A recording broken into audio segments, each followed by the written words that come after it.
ચાલો નમસ્કાર વિદ્યાર્થી મિત્રો, મેથ્સ બાય કરણ વેગડના યુટ્યુબ પ્લેટફોર્મ ઉપર આપ તમામ વિદ્યાર્થી મિત્રોનું હાર્દિક સ્વાગત છે. ચાલો ફટાફટ જય દ્વારકાધીશ, ફટાફટ તમામ વિદ્યાર્થીઓ આવી જાઓ. રેલવેની તૈયારી કરનાર તમામ વિદ્યાર્થીઓ ફટાફટ શેર કરી દો રેલવેની તૈયારી કરતા વિદ્યાર્થીઓને. ચાલો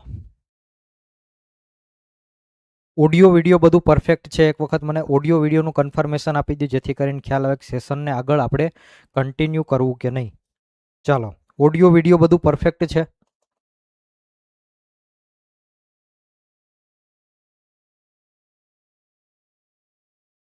ઓડિયો વિડીયો બધું પરફેક્ટ છે. ફટાફટ એક વખત મને કન્ફર્મેશન આપી દો પહેલાં કે ઓડિયો વિડીયો બધું પરફેક્ટ છે કે નહીં. Yes, okay. ચાલો રેલવેની તૈયારી કરતા વિદ્યાર્થીઓની ડિમાન્ડ હતી કે સાહેબ સાયન્સ ચાલુ કરો, બરાબર. તો આપણે એની ડિમાન્ડ મુજબ આપણે સાયન્સની આજે શરૂઆત કરી છે. અને સાયન્સની અંદર મેં તમને કીધું હતું એ પ્રમાણે આપણે જે રીતે ટાઈમ મને મળશે એ રીતે આપણે સાયન્સ હું તમને કરાવતો જઈશ. અને સાયન્સની અંદર હું તમને પ્રશ્નો નથી કરાવવાનો, થિયરી એકદમ પ્રોપર વ્યવસ્થિત હું તમને સાયન્સ સમજાવવાનો છું. તો તમારી પણ જવાબદારી બને છે કે તમે મેક્સિમમ રેલવેની તૈયારી કરતા વિદ્યાર્થીઓ સુધી શેર કરો. ઓકે. રેલવેની તૈયારીની અંદર તમે રેલવેની પરીક્ષાની અંદર તમે ગ્રુપ ડીની તૈયારી કરતા હોય તો આની અંદર તમારું સાયન્સ કેટલા માર્ક્સનું આવવાનું છે? સાયન્સ તમારું આની અંદર આવવાનું છે 25 માર્ક્સનું.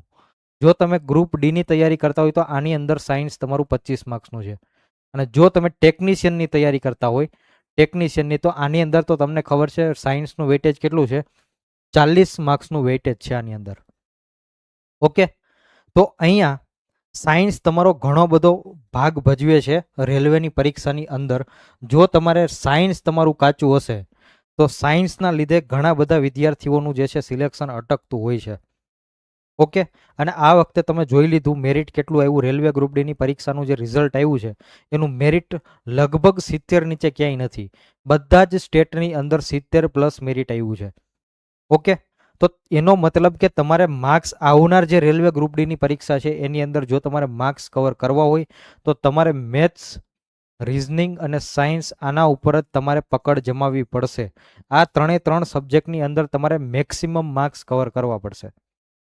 ઓકે. તો જેટલા પણ વિદ્યાર્થીઓ રેલવેની તૈયારી કરતા હોય એમના સુધી એકવાર શેર કરી દેજો. અને આપણે સાયન્સની શરૂઆત કરીએ છીએ. ચાલો સાયન્સની અંદર આજનો આપણો ટોપિક રહેવાનો છે કયો? પાચન તંત્ર, ડાયજેસ્ટિવ સિસ્ટમ. ડાયજેસ્ટિવ સિસ્ટમ, પાચન તંત્ર. ઓકે. તમે ઘણી બધી જગ્યાએ ભણ્યા હશો પણ મારો એવો પ્રયત્ન હશે કે હું તમને ગોખાવીશ ઓછું, સમજાવીશ વધારે. જેમ તમે ગણિત ભણો છો ને એવી જ રીતે હું તમને સાયન્સ પણ સમજાવીશ. ગોખાવીશ ઓછું, બરાબર. સમજાવવાનો મારો પ્રયત્ન વધારે રહેશે. હું કંઈક સાયન્સ તમને એવી રીતે ભણાવીશ. ઓકે. ચાલો તો ફટાફટ ચાલુ કરીએ. એના પહેલાં એકવાર શેર કરી દેજો. ચાલો પાચન તંત્ર વ્યવસ્થિત સમજવાનો પ્રયત્ન કરજો. પાચન તંત્ર સૌથી પહેલાં તો હું તમને એવું કહીશ પાચન તંત્ર. તો હું સૌથી પહેલાં તો તમને એવું પૂછીશ કે સાહેબ આ પાચન તંત્ર એટલે શું? જુઓ, પહેલી વસ્તુ સમજી લ્યો તમે. આ એક વાત તમે સમજી લ્યો કે રેલવેની અંદર જે સાયન્સ પૂછાય છે એની અંદર સાયન્સ એકદમ ડીપ લેવલનું પૂછાય છે. બેઝિક ઉપર છલું નહીં ચાલે. આની અંદર તમારે ડીપમાં પ્રશ્ન તૈયાર કરવા પડશે. તમે ખાલી ને ખાલી ઉપરથી વાંચી લેશો નહીં ભેગું થાય. આની અંદરથી તમારે સમજી અને વ્યવસ્થિત રીતે બધા કોન્સેપ્ટ ક્લિયર કરી અને સાયન્સ તમારે તૈયાર કરવું પડશે. તો આની અંદર હું તમને ડીપમાં લઈ જાઉં તો એવું ના વિચારતા કે સાહેબ જે છે એ વધારે બહુ ડીપમાં ભણાવે છે. ડીપમાં ભણવું પડશે. જો તમારે રેલવેની તૈયારી કરવી હોય ને રેલવેની પરીક્ષાની અંદર તમારે સાયન્સ કરવું હોય તો પછી તમારે શું કરવું પડશે? તમારે ડીપમાં તૈયારી કરવી પડશે ને એના માટે તમે તૈયાર રહ્યો. ઓકે.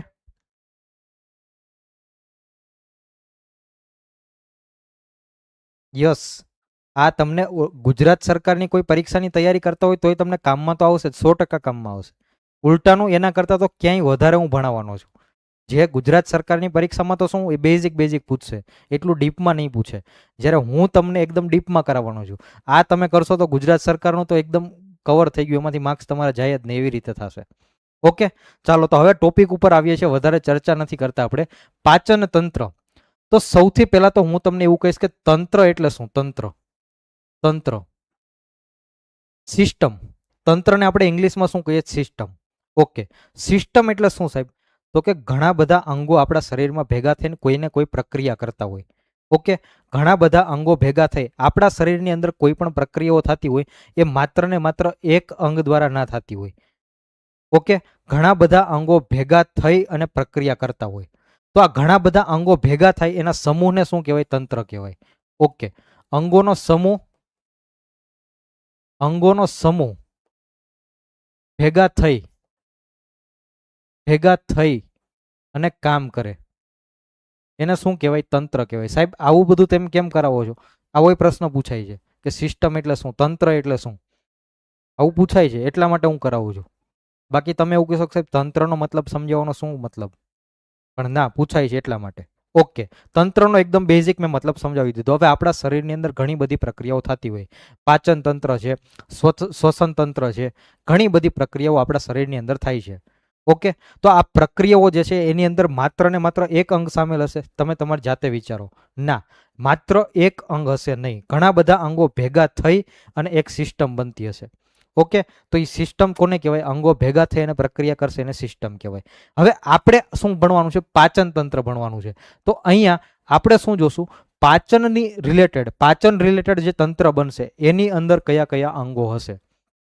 ઓકે, આપણે પાચન તંત્ર ભણવાના છીએ. પાચનની અંદર જે જે અંગો વપરાશે, તો પાચનની અંદર જે અંગો વપરાશે એ ભેગા થઈ અને એક તંત્ર બનાવે એને શું કહેવાય? પાચન તંત્ર કહેવાય. ડન.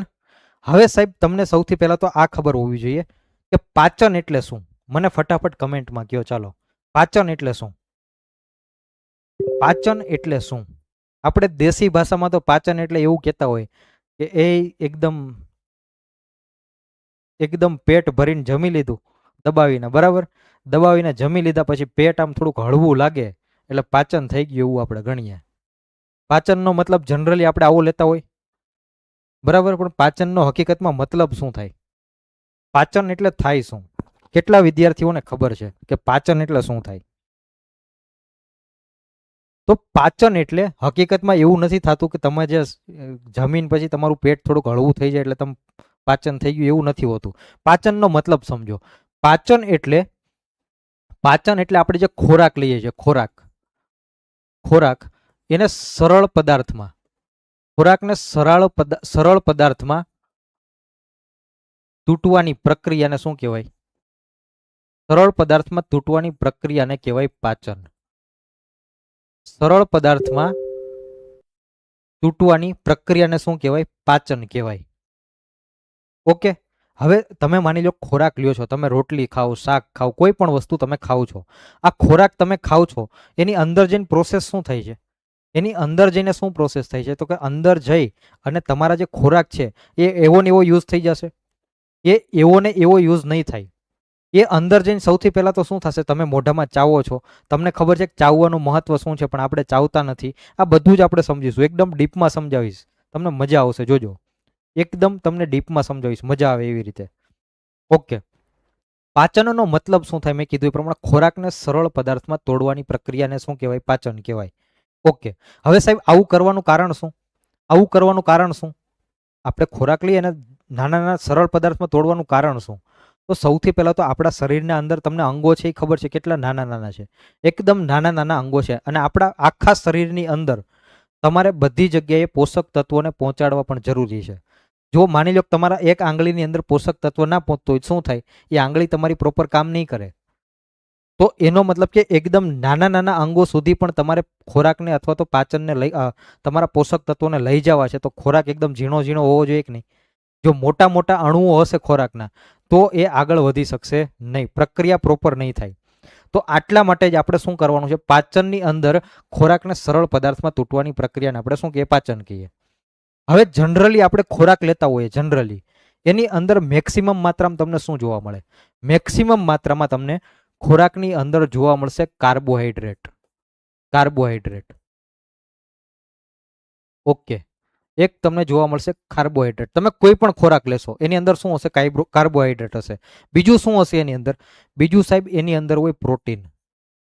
એના પછી શું હોય સાહેબ? એની અંદર હોય ચરબી. પછી શું હોય સાહેબ? તો કે વિટામિન હોય, અને મિનરલ્સ હોય, એટલે કે ખનિજ તત્વો. ગુજરાતીમાં કહું તો ખનિજ તત્વો. ઓકે, જનરલી આપણે ખોરાક લઈએ એની અંદર આ 4 પ્રકારના પોષક તત્વો વધારે માત્રાની અંદર હશે. આ 4 પોષક તત્વો તમને જનરલી જોવા મળશે ખોરાકની અંદર. કયા કયા સાહેબ? તો કે તમને જોવા મળશે કાર્બોહાઈડ્રેટ, પછી પ્રોટીન, પછી ચરબી અને પછી તમને જોવા મળશે શું? તો કે વિટામિન્સ અને મિનરલ્સ એટલે કે ખનિજ તત્વો. ડન. આ 4 પોષક તત્વો તમને જોવા મળે. આમાંથી સૌથી વધારે માત્રામાં કયું હોય? કોણ કહેશે મને કમેન્ટમાં? આમાંથી સૌથી વધારે માત્રામાં કયા પોષક તત્વો હોય? એકદમ મજામાં જમોડભાઈ, એકદમ મજામાં. સૌથી વધારે પોષક તત્વો કયા હોય? આ 4 પોષક તત્વો મેં તમને કીધા, આમાંથી સૌથી વધારે માત્રામાં કયા પોષક તત્વો હશે? તો આ 4 માંથી સૌથી વધારે માત્રામાં જો કોઈ પોષક તત્વ હોય તો કયું હોય? કાર્બોહાઈડ્રેટ હોય. કાર્બોહાઈડ્રેટ. એના પછી હોય પ્રોટીન, એના પછી હોય ચરબી અને પછી છેલ્લા નંબર ઉપર આવે તમારું વિટામિન્સ અને ખનિજ તત્વો. વિટામિન્સ અને ખનિજ તત્વો. ઓકે. હવે સાહેબ આની અંદર થાય શું? જુઓ, આ કાર્બોહાઈડ્રેટ છે, આ જટિલ સ્વરૂપે હોય. આ બધા કયા સ્વરૂપ છે? જટિલ સ્વરૂપ છે. કાર્બોહાઈડ્રેટ જે છે, કાર્બોહાઈડ્રેટ એનું સરળ સ્વરૂપ કયું થાય? તો કે કાર્બોહાઈડ્રેટનું સરળ સ્વરૂપ થાય ગ્લુકોઝ. ગ્લુકોઝ. ઓકે. પ્રોટીન છે, પ્રોટીન એનું સરળ સ્વરૂપ કયું થાય? એનું સરળ સ્વરૂપ થાય amino acid. Amino acid. Okay. ચરબી જે છે, ચરબી એનું સરળ સ્વરૂપ કયું થાય? તો આ બધાના સરળ સ્વરૂપ તમને યાદ હોવા જોઈએ. ઓકે. ચરબી છે, ચરબી એનું સરળ સ્વરૂપ કયું હોય? એનું સરળ સ્વરૂપ હોય ફેટી એસિડ. ફેટી એસિડ અથવા તો તમે એને કહી શકો ગ્લિસરોલ. ગ્લિસરોલ. ઓકે. અને વિટામિન્સ અને ખનિજ તત્વો, વિટામિન્સ અને ખનિજ તત્વો આ પોતે જ સરળ સ્વરૂપમાં હોય. વિટામિન્સ જે છે એ જનરલી કેવા સ્વરૂપે હોય? એકદમ સરળ સ્વરૂપમાં હોય છે. આને તમારે સરળ સ્વરૂપમાં કન્વર્ટ કરવાની જરૂર નથી, સરળ સ્વરૂપે જ મળે છે. ઓકે, ચાલો, સરળ સ્વરૂપે મળે છે. ઓકે. આ 4 પોષક તત્વો તમારે યાદ રાખવાના છે. આ 4 પોષક તત્વો જ આની અંદર મેઇન છે. આ 4 પોષક તત્વો તમે યાદ રાખો એટલે તમારું મોટા ભાગનું કામ અહીંયા થઈ જશે. હવે આ 4 પોષક તત્વો છે, આ એના શું છે? જટિલ સ્વરૂપ છે. કાર્બોહાઈડ્રેટ, પ્રોટીન, ચરબી, વિટામિન્સ. વિટામિન્સ તો મેં તમને કીધું એ પ્રમાણે સરળ સ્વરૂપે જ હોય. કાર્બોહાઈડ્રેટ જે છે જટિલ સ્વરૂપે હોય ને સરળ સ્વરૂપે કન્વર્ટ કરવું હોય તો મારે એને ગ્લુકોઝમાં કન્વર્ટ કરવું પડશે કે નહીં? યસ, એને ગ્લુકોઝમાં કન્વર્ટ કરવું પડશે. ઓકે. પ્રોટીન છે એ જટિલ સ્વરૂપે છે, એને સરળમાં કન્વર્ટ કરવું હોય તો એમિનો એસિડમાં મારે એને કન્વર્ટ કરવું પડશે. ચરબી છે, ચરબી એને મારે સરળ સ્વરૂપમાં કન્વર્ટ કરવું હોય તો ફેટી એસિડ અથવા તો ગ્લિસરોલમાં કન્વર્ટ કરવું પડશે. તો આ પ્રક્રિયાને શું કહેવાય? તમારે કાર્બોહાઈડ્રેટને ગ્લુકોઝમાં કન્વર્ટ કરવાની પ્રક્રિયા કહું અથવા તો પ્રોટીનને એમિનો એસિડમાં કન્વર્ટ કરવાની પ્રક્રિયા કહું, ચરબીને ફેટી એસિડમાં કન્વર્ટ કરવાની પ્રક્રિયા કહું. આને શું કહેવાય? આને જ પાચન કહેવાય. આને જ શું કહેવાય? પાચન કહેવાય. ડન. યસ, જય હિન્દ. આને જ શું કહેવાય? પાચન કહેવાય. ખબર પડી? જો હું એકદમ ધીમે ધીમે જાઉં છું, વ્યવસ્થિત સમજાય એવી રીતે જાઉં છું, બરાબર? એવું ના સમજતા કે સાહેબ બહુ ટાઈમ લે છે, પણ એવી રીતે હું જાઉં છું કે તમારે વાંચવું નહીં પડે. વાંચવું પણ નહીં પડે એવી રીતે હું સમજાવવાનો પ્રયત્ન કરું છું. તમે સમજી જાવ તો ગોખવું ઓછું પડશે. ઓકે. અને આવી રીતે મજા ન આવતી હોય તો આપણે ડાયરેક્ટ પ્રશ્નો પણ કરી શકીએ છીએ. એવું નથી મારે ડાયરેક્ટ તમને પ્રશ્નો કરાવો હોય તો આમાં પ્રશ્નો પણ ડાયરેક્ટ લઈને આવી શકું છું, પણ પ્રશ્ન કરવાનો કોઈ મતલબ નથી. સાયન્સની અંદર પ્રશ્ન કંઈ કામના નથી. થિયરી જેટલી તમારી મજબૂત હશે એટલા જ તમે પ્રશ્નો કરી શકશો. ઓકે. હવે આની અંદર તમે માની લો કે યાદ ખાલી આટલું રાખ્યું હોય કે પાચન એટલે ખોરાકને સરળ સ્વરૂપમાં કન્વર્ટ કરવાની પ્રક્રિયાને પાચન કહેવાય. પરીક્ષામાં પ્રશ્ન આવો પૂછ્યો કે કાર્બોહાઈડ્રેટ્સને ગ્લુકોઝમાં કન્વર્ટ કરવાની પ્રક્રિયાને શું કહેવાય? કાર્બોહાઈડ્રેટને ગ્લુકોઝમાં કન્વર્ટ કરવાની પ્રક્રિયાને શું કહેવાય? શું કહેશો તમે? ખબર જ નહીં હોય શું કહેશો? તમારા ગ્રુપ ડીની અંદર રેલવેની અંદર સાયન્સનું લેવલ બહુ વધારે હોય છે, ઘણું વધારે હોય છે. એટલા માટે આટલું ડીપમાં તમારે કરવું પડશે, વ્યવસ્થિત સમજવું પડશે. ઓકે. આમાંથી તમને ગમે તે રીતે પૂછી શકે. આવી રીતે પૂછી શકે કે ચરબીને ફેટી એસિડ અથવા તો ગ્લિસરોલમાં કન્વર્ટ કરવાની પ્રક્રિયાને શું કહેવાય? તો શું કહેશો? પાચન. ઓકે. ચાલો, આટલી વાત ક્લિયર થઈ. હવે સાહેબ આ કાર્બોહાઈડ્રેટમાંથી ગ્લુકોઝ આ બધું કન્વર્ટ થતું હશે. હવે હું તમને એક જનરલ પ્રશ્ન પૂછું, જોજો. તમે જ્યારે દવાખાને જાઓ, તમે બીમાર હોવ, બરાબર, તમે બીમાર હો, દવાખાને બધા ગયા જ હશે, એકાદી વાર તો ગયા જ હશે. ના ગયા હોય તો વધારે સારું કહેવાય, અથવા તો કોઈની સાથે ગયા હશો. તમને જે બોટલ ચડાવે, બોટલ, એની અંદર શું હોય? તમને શેની બોટલ ચડાવે? ચાલો, તમને બોટલ શેની ચડાવે? આ તો બધાને ખબર હોય, ફટાફટ કમેન્ટમાં જવાબ આપો. તમને બોટલ ચડાવશે, બોટલ શેની ચડાવે? તમે હોસ્પિટલમાં કે ગમે ત્યાં જાઓ ત્યાં બોલો. તમે બીમાર છો, તમારી અંદર વીકનેસ છે, તમારી અંદર નબળાઈ છે, બરાબર, તમારી અંદર નબળાઈ છે. ઓકે, નબળાઈ તમારી અંદર હોય તો તમને શેની જરૂર પડે? શક્તિની જરૂર પડે. જનરલી એની અંદર ગ્લુકોઝ હોય કે નહીં? ગ્લુકોઝના બાટલા ચડાવ્યા, આવું તમે સાંભળ્યું હશે. ગ્લુકોઝના બાટલા ચડાવ્યા, આવું સાંભળ્યું છે? યસ, ગ્લુકોઝના બાટલા ચડાવ્યા. ગ્લુકોઝના જ કેમ? ગ્લુકોઝના જ બાટલા કેમ? આ તમે સમજીને મને કહી શકો? અહીંયા મેં લખ્યું છે એના આધારે તમે કહી શકો મને ગ્લુકોઝના જ કેમ? ગ્લુકોઝના જ બાટલા કેમ? બીજું બધી પણ વસ્તુ છે ને. બાકી તમને એવી વાત ખબર હશે કે પ્રોટીન આપણા શરીર માટે સૌથી વધારે જરૂરી છે. યસ, તો પ્રોટીનના બાટલા કેમ નથી ચડાવી દેતા? ગ્લુકોઝના જ કેમ? ગ્લુકોઝના જ કેમ? તો એની પાછળ કારણ એ છે કે મેં તમને સૌથી પહેલા જ કીધું, શક્તિ માટે ના, આ બધા શક્તિ આપે જ, આ બધા પોષક તત્વો શક્તિ આપે. સમજો એનું કારણ શું છે. મેં તમને સૌથી પહેલા કીધું કે કાર્બોહાઈડ્રેટ જે છે આપણા શરીરની અંદર સૌથી વધારે માત્રામાં હોય, સૌથી વધારે માત્રામાં હોય. તો આપણે સૌથી વધારે માત્રાવાળું સરળ પોષક તત્વ આપી દઈએ આપણા શરીરની અંદર, તો તરત શક્તિ મળે કે નહીં? તરત શક્તિ મળે કે નહીં? બીજા બધા પોષક તત્વો જે છે આપણા શરીરની અંદર ઓછા હોય, કાર્બોહાઈડ્રેટ વધારે હોય. કાર્બોહાઈડ્રેટની જરૂર આપણા શરીરને વધારે હોય. તો કાર્બોહાઈડ્રેટનું ડાયરેક્ટ આપણે સૌથી સરળ સ્વરૂપ જ આપણા શરીરને ડાયરેક્ટ આપી દઈએ તો શું થાય? આપણા શરીરની અંદર ઇન્સ્ટન્ટ શું થાય? શક્તિ મળી જાય. એટલા માટે શું આપવામાં આવે છે? ગ્લુકોઝના બાટલા ચડાવવામાં આવે છે.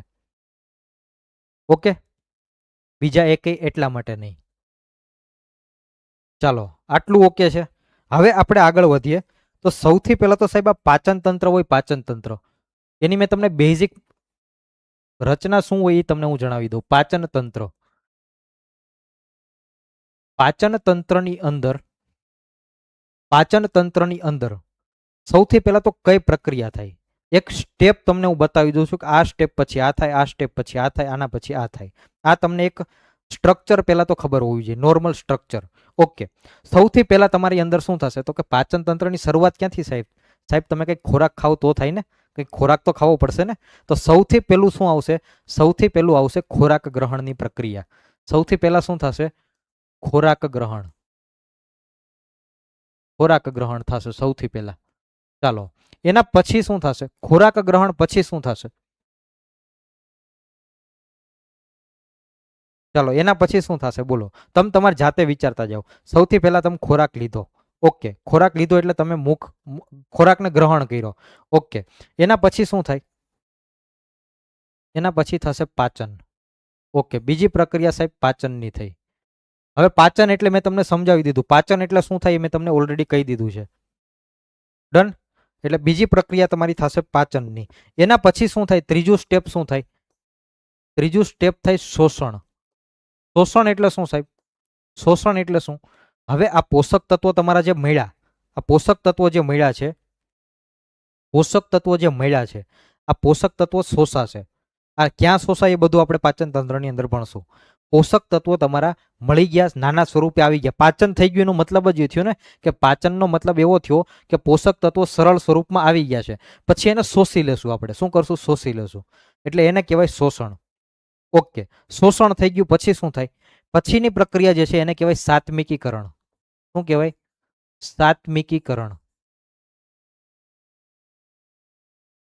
સાત્મિકીકરણ. હવે સાહેબ આ સાત્મિકીકરણ એટલે શું? સાત્મિકીકરણ એટલે શું? આને ઇંગ્લિશમાં એસિમિલેશન કહેવાય. અમુક વર્ડ હું ઇંગ્લિશમાં યુઝ કરીશ, કેમ કે ગુજરાતીમાં યાદ રાખવા એના કરતાં ઇંગ્લિશમાં યાદ રાખી લેવા વધારે સારા. ઓકે, એસિમિલેશન એટલે તો કે સાહેબ આખા શરીરની અંદર પોષક તત્વોને પહોંચાડવાની પ્રક્રિયાને શું કહેવાય? એસિમિલેશન, અથવા તો ગુજરાતીમાં કહું તો સાત્મિકીકરણ કહેવાય. શું કહેવાય? સાત્મિકીકરણ. બધા પોષક તત્વોને લોહી મારફતે આખા શરીરમાં પહોંચાડવાની પ્રક્રિયાને કહેવાય સાત્મિકીકરણ. ઓકે, ચાલો પહેલા આ પ્રોસેસ સમજો, પછી તમે આગળ વધો. આગળ પછી વધવાનું રાખો. પહેલા આ પ્રોસેસ તમે સમજી લો, પ્રોસેસ શું થાય છે. આપણે અંગો સુધી હજી ગયા જ નથી કે અંગો કયા કયા આવશે. ડન. આટલી પ્રોસેસ થઈ સાત્મિકીકરણ. એક એક સ્ટેપ વિચારતા જાઓ. આખા શરીરની અંદર પહોંચી ગયો. ઓકે, એના પછી શું થશે સાહેબ? એના પછી શું થશે? એના પછી થશે મળત્યાગ. એના પછી થશે મળત્યાગ. ક્લિયર? આ પ્રોસેસ પાચન તંત્રની એક સ્ટ્રક્ચર થઈ ગયું તમારું. સૌથી પહેલા ખોરાક ગ્રહણ કર્યો, પછી પાચન થયું. પાચન એટલે તમને ખબર છે જટિલ પોષક તત્વોનું સરળ પોષક તત્વોમાં તૂટવાની પ્રક્રિયા. ઓકે, તૂટી ગયું. પછી શું થયું? તો કે પોષક તત્વો તો મળી ગયા સાહેબ, એને શોષવાય પડશે ને, એટલે એને શોષી લીધા. શોષી લીધા પછી શું થયું? ખાલી શોષી લીધા થોડી ચાલશે, એને આખા શરીરમાં પહોંચાડવા પડશે. તો આખા શરીરમાં પહોંચાડવા પડે તો એ પ્રક્રિયાને શું કહેવાય? એ પ્રક્રિયાને કહેવાય સાત્મિકીકરણ. ડન. સાત્મિકીકરણ થઈ ગયું. હવે અંદર માની લો કે પોષક તત્વો જે મળ્યા છે બધા તો શોષાણા નહીં હોય, એની અંદર કંઈક વેસ્ટ પણ હશે ને, એ વેસ્ટ તમારો બહાર નીકળે એને કહેવાય મળત્યાગ. તો આખું એક સ્ટ્રક્ચર થયું. ડન. ચાલો એના પછી આપણે આગળ વધીએ તો કે પાચન તંત્રના અંગો. પાચન તંત્રની અંદર કયા કયા અંગો આવશે? હવે પાચન તંત્રની અંદર હવે અંગો કયા કયા આવશે? અંગો કયા કયા આવશે? તો સૌથી પહેલા તો શું આવે? સૌથી પહેલા કયું અંગ આવશે? બોલો.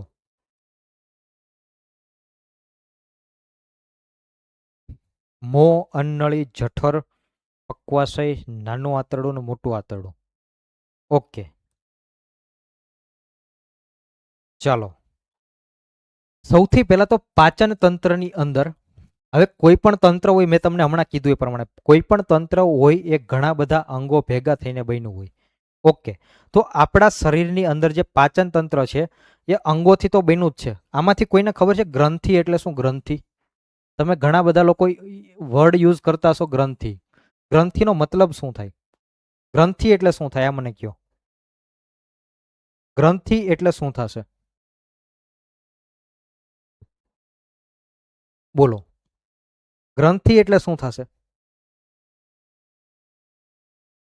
ગ્રંથિ એટલે આપણા શરીરની અંદર એવા જે અંગ આવેલા છે,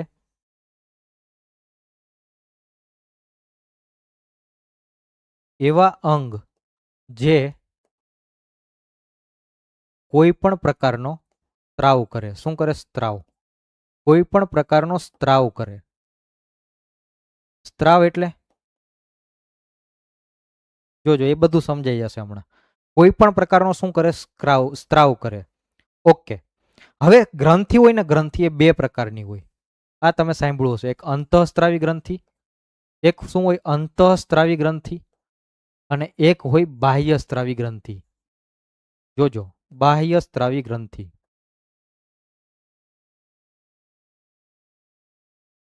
બે પ્રકારની ગ્રંથિ હોય, અંતઃસ્ત્રાવી અને બાહ્ય સ્ત્રાવી.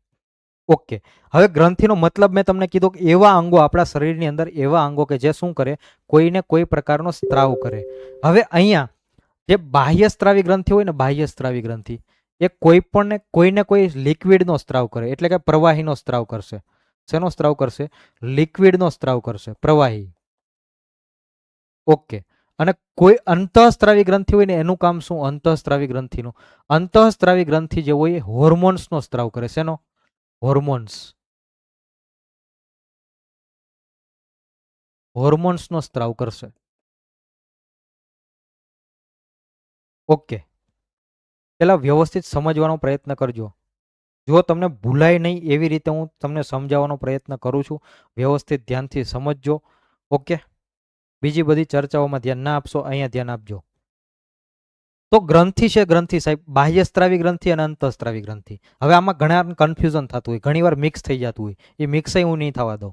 ઘણીવાર એવું થઈ જાય કે અંતઃસ્ત્રાવી ગ્રંથિ એટલે લિક્વિડનો સ્ત્રાવ કરે, બાહ્ય સ્ત્રાવી ગ્રંથિ એટલે હોર્મોન્સનો સ્ત્રાવ કરે. આવું કન્ફ્યુઝન તમને થતું હશે, ભૂલી જતા હશો.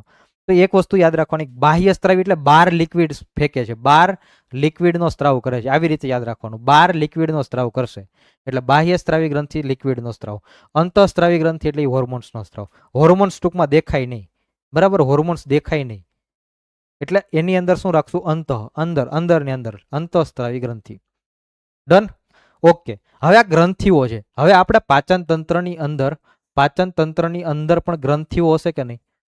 કેમ કે ગ્રંથિઓ જરૂરી છે, ગ્રંથિઓ પણ આપણા પાચન તંત્રની અંદર હશે, અંગો પણ હશે અને ગ્રંથિઓ પણ હશે.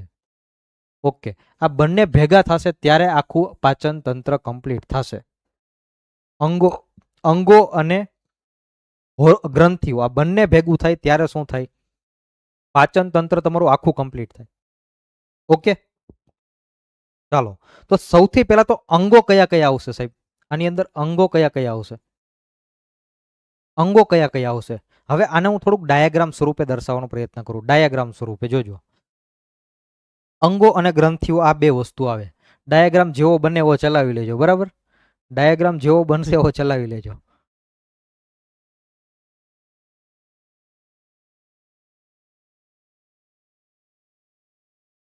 કોઈએ હસવું નહીં ડાયાગ્રામ ઉપરથી.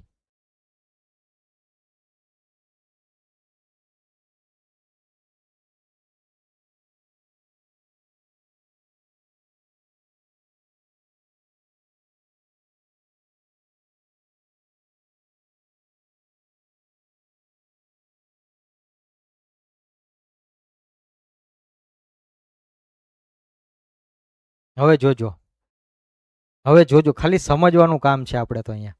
સૌથી પહેલા હું અંગ કહું છું, અંગ કયા કયા આવે જો. સૌથી પહેલા તો તમે મોઢામાંથી ખોરાક લેશો કે નહીં? ઓકે, તો સૌથી પહેલું તમારું અંગ થઈ ગયું મુખ. સૌથી પહેલું અંગ કયું થઈ ગયું? મુખ. ઓકે, સૌથી પહેલું અંગ કયું થઈ ગયું? મુખ થઈ ગયું. ઓકે, એના પછી તમે એક એક સ્ટેપ બાય સ્ટેપ જતા જાઓ, સ્ટેપ બાય સ્ટેપ તમે જતા જાઓ. સૌથી પહેલું અંગ મુખ. ઓકે, એના પછીનું અંગ કયું આવશે? સૌથી પહેલા તમે ખોરાક મુખમાં મૂકો, એના પછી શું આવશે સાહેબ?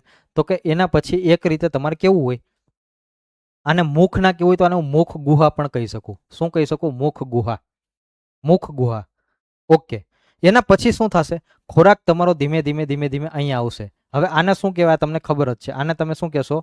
અન્નનળી કહેશો, અન્નનળી. ઓકે, તો બીજું તમારું અંગ કયું આવશે? બીજું અંગ આવશે અન્નનળી, અન્નનળી. ઓકે, ત્રીજું તમારું અંગ કયું આવશે? ત્રીજું અંગ કયું આવશે? ત્રીજું અંગ તમારે આવશે એના પછી આ છે પેટ, પેટની અંદર આવશે ખોરાક. ઓકે, પેટની અંદર ખોરાક આવશે. એના પછી ચોથું શું આવશે સાહેબ? ખોરાક અહીંયા પ્રોસેસ શું થાય છે એ આપણે પછી સમજીએ. અહીંયા ખોરાક તમારો પેટમાં આવી ગયો. ઓકે, અહીંયા પ્રોસેસ થઈ ગઈ, જે કાંઈ પ્રોસેસ થવાની હતી એના પછી ખોરાક આવશે નાના આંતરડામાં, નાના આંતરડામાં. ઓકે, નાનું આંતરડું.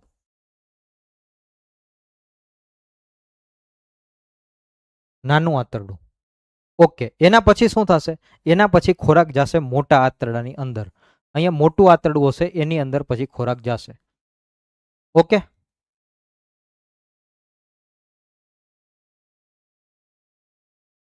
બહુ ડાયાગ્રામ ઉપર ધ્યાન આપવું નહીં, સમજવા ઉપર ધ્યાન આપજો વધારે.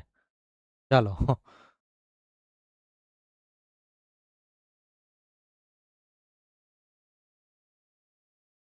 બરાબર. ચાલો, જઠર લખો, હું સમજાવું એના ઉપર ધ્યાન આપો. સમજાવું, જઠર છે ને અંગ ના કહેવાય, એક રીતે આમ અંગ કહેવાય, પણ હું શું કરું છું તમે વ્યવસ્થિત સમજવાનો પહેલા પ્રયત્ન કરો. જઠર ને બધું હું લખું છું, જોજો. જઠર છે ને, જઠર, જઠર એ જ પેટ છે કે અલગ છે? મને કાલો કમેન્ટમાં કહો. જઠર અને પેટ બે અલગ કે સેમ? જઠર અને પેટ બંને એક જ છે કે અલગ છે? મને કહો. ચાલો,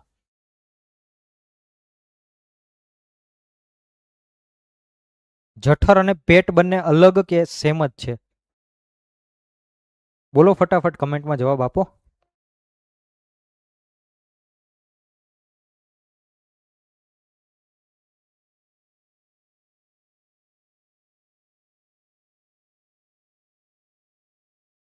એક જ છે, એક જ છે. ના, એક નથી. જઠર અને પેટ એક નથી. હું એટલે જ કહું છું શાંતિથી સમજો. ઓકે, હા સમજો છો બરાબર છે. હમણાં કોઈ બીજું કહેશે ભલે કે, વ્યવસ્થિત સમજજો. જઠર અને પેટ એક નથી. તમને એવું હોય કે જઠર અને પેટ એક છે તો જોજો, હમણાં હું સમજાવું છું. ઓકે, એટલે જ કહું છું ખાલી જોવો તમે શાંતિથી. બરાબર. મુખ ગુહા, અન્નનળી, પેટ, નાનું આંતરડું, પછી આવશે શું? મોટું આંતરડું. પછી આવશે શું? મોટું આંતરડું. ઓકે, હવે હવે અહીંયા શું થશે જુઓ, આ અંગ થયા. હવે આ બધા અંગોમાંથી ખોરાક પસાર થશે કે નહીં? જો સૌથી પહેલા મુખ ગુહામાં આવશે, એના પછી શેમાં આવશે? અન્નનળીમાં આવશે, એના પછી પેટમાં આવશે, એના પછી નાના આંતરડામાં આવશે, એના પછી મોટા આંતરડામાં આવશે. આ તમારા ખોરાકનો માર્ગ થયો કે નહીં? આ તમારા ખોરાકનો માર્ગ થયો. તો આને આપણે શું કહીએ છીએ? આને આપણે કહીએ છીએ પાચન માર્ગ. યાદ રાખજો, પાચન માર્ગ. પાચન માર્ગની અંદર કયા કયા અંગોનો સમાવેશ થાય? આવી રીતે તમને પ્રશ્ન પૂછી શકે કે નીચેનામાંથી પાચન માર્ગનું અંગ કયું નથી? નીચેનામાંથી પાચન માર્ગનું અંગ કયું નથી? આવું પૂછી શકે. તો તમને ખબર હોવી જોઈએ કે પાચન માર્ગની અંદર કયા કયા અંગોનો સમાવેશ થાય છે. ઓકે, અથવા તો આને તમે બીજું નામ તમે આને આપી શકો, આહાર નાળ. આહાર નાળ. જોજો, આમાં ઘણા વિદ્યાર્થીઓને કન્ફ્યુઝન એ થાય કે આહાર નાળ અને અન્નનળી આ બંનેને એક જ સમજતા હોય. આહાર નાળ અને અન્નનળી પણ અલગ.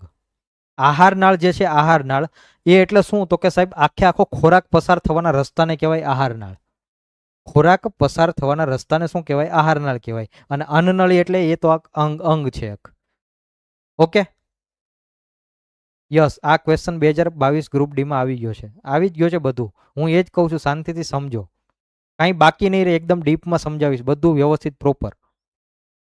ઓકે, તો અહીંયા આહાર નાળ અને પાચન માર્ગ, આને શું કહેવાય? તો કે આ બધા અંગોમાંથી ખોરાક પસાર થાય છે એટલે આપણે એને કહીએ છીએ પાચન માર્ગ. Okay, done. હવે આ તો મેં ખાલી અંગો કીધા તમને. હવે જોજો, અહીંયા હું તમને એક પ્રશ્ન બીજો પૂછું છું કે આપણા ખોરાકની અંદર આપણે સૌથી પહેલા તો અહીંયા આપણા મુખની અંદર ખોરાક મૂકશું. ખોરાક. ઓકે, હવે હું ગ્રંથિની વાત કરું છું. જોજો, આપણે મુખની અંદર ખોરાક મૂકશું, તમને અંદર લાળ મળે કે નહીં? લાળ છે એ શું છે? એક પ્રકારની ગ્રંથિ છે. કેમ કે મેં તમને હમણાં શું કીધું? મેં તમને આગળ હમણાં ભણાવ્યું. શું ભણાવ્યું? તો કે બાહ્ય સ્ત્રાવી ગ્રંથિ એટલે શું? જે લિક્વિડનો સ્ત્રાવ કરે. લિક્વિડનો સ્ત્રાવ કરે. તમે તમારા જીભની અંદર, મોઢાની અંદર, મુખ ગુહાની અંદર ભીનો લિક્વિડ જેવું હોય કે નહીં હોય? લિક્વિડ જેવું હોય કે નહીં? તમારું મુખ જે છે એ હંમેશા ભીનું રહે. તમને ખબર જ છે, સુકાય એટલે તમારે તરત પાણી પીવા જોઈએ. જનરલી તો સુકાય જ નહીં, બાકી આપણે સુકાઈ જઈએ. બરાબર, એને શું કહેવાય? લાળ રસ કહેવાય. હવે લાળ રસ જે છે, લાળ રસ, એ લાળ આવે છે ક્યાંથી? આ લાળ તમારા મોઢાની અંદર જે છે એ આવે છે ક્યાંથી? તો એ લાળ ગ્રંથિમાંથી આવે છે. એક પ્રકારની ગ્રંથિ છે. અહીંયા આપણા મોઢાની અંદર, મુખ ગુહાની અંદર એક ગ્રંથિ હોય, એને કહેવાય લાળ ગ્રંથિ. અને લાળ ગ્રંથિ જે છે એ જ લાળનો સ્ત્રાવ કરે છે. ઓકે, એ જ શું કરે છે? લાળનો સ્ત્રાવ કરે છે. ઓકે, આ પહેલી ગ્રંથિ થઈ. પછી શું થશે સાહેબ? ખોરાક તમારો અન્નનળીમાંથી ક્યાં આવશે? પેટમાં આવશે. હવે પેટની અંદર પણ એક ગ્રંથિ છે. પેટની અંદર પણ એક ગ્રંથિ આવેલી છે અને એ ગ્રંથિને જ તમે કહો છો જઠર. આ જઠર છે ને, જઠર, એ પેટ અને જઠર બે એક નથી. હવે સમજજો, જઠર જે છે એ પેટની અંદર આવેલી એક નાની અમથી ગ્રંથિ છે અને એને આપણે શું કહીએ છીએ? એને તમે પેટ કહી દો છો. એને તમે શું કહી દો છો? એને તમે કહી દો છો પેટ. હમણાં જ મેં પૂછ્યું કે જઠર અને પેટ બે એક જ? તો ના, એક જ નથી, અલગ અલગ છે. ખબર પડી? હવે સમજાઈ ગયું? હવે ભૂલ ના થવી જોઈએ. પેટની અંદર જઠર નામની એક ગ્રંથિ આવેલી છે. ઓકે, જઠર ગ્રંથિ. ડન સાહેબ, આટલી અમને ખબર પડી ગઈ. ઓકે, એના પછી અહીંયા ઉપર એક ગ્રંથિ આવેલી છે. આ ગ્રંથિનું નામ મને કોણ કહેશે? બોલો, કોઈને ખબર છે? આ ગ્રંથિ પેટની ઉપરના ભાગમાં, આપણું પેટ હોય એની ઉપરના ભાગમાં એક ગ્રંથિ હોય, એનું નામ શું? પેટની જસ્ટ ઉપરના ભાગમાં એક ગ્રંથિ હોય, એનું નામ શું? યસ, યકૃત. એકદમ પરફેક્ટ, યકૃત. અથવા તો એને બીજા કયા નામે ઓળખાય? યકૃત, અથવા તો એને કહેવાય લીવર. યકૃત અથવા તો એને શું કહેવાય? લીવર. ઓકે, અહીંયા એક ગ્રંથિ હોય છે, એને શું કહેવાય? યકૃત અથવા તો લીવર. ઓકે, હવે આ બધી ગ્રંથિઓ છે, ગ્રંથિનો મેં તમને ઓલરેડી મતલબ કીધો છે. ગ્રંથિ એટલે શું? એક લિક્વિડનો સ્ત્રાવ કરશે. હવે આ લાળ ગ્રંથિ જે છે લાળ રસનો સ્ત્રાવ કરે. જઠર ગ્રંથિ છે તો આ જઠર રસનો સ્ત્રાવ કરશે કે નહીં? યસ, આ જઠર રસનો સ્ત્રાવ કરશે. જઠર ગ્રંથિ જે છે પેટની અંદર જ આવેલી છે, તો પેટની અંદર જ સ્ત્રાવ કરશે કે નહીં? યસ, જઠર રસ જે છે પેટની અંદર બનશે, કેમ કે જઠર ગ્રંથિ જે છે પેટની અંદર આવેલી છે. ઓકે, હવે આ જે અંગ છે યકૃત, આની અંદર શું બનશે? તો કે આની અંદર જે રસ બને, આની અંદર જે રસ બને એને શું કહેવાય? બોલો. આની અંદર જે રસ બનશે એને શું કહેવાય? લાળ ગ્રંથિની અંદર રસ બને એને લાળ ગ્રંથિ કહેવાય. જઠર ગ્રંથિની અંદર જે રસ બને એને જઠર ગ્રંથિ કહેવાય. આની અંદર જે રસ બને એને શું કહેવાય? યકૃતની અંદર. આને આપણે જનરલી શું કહેતા હોઈએ છે? આને આપણે જનરલી પિત્ત રસ કહેતા હોઈએ. શું? પિત્ત રસ. પિત્તરસ.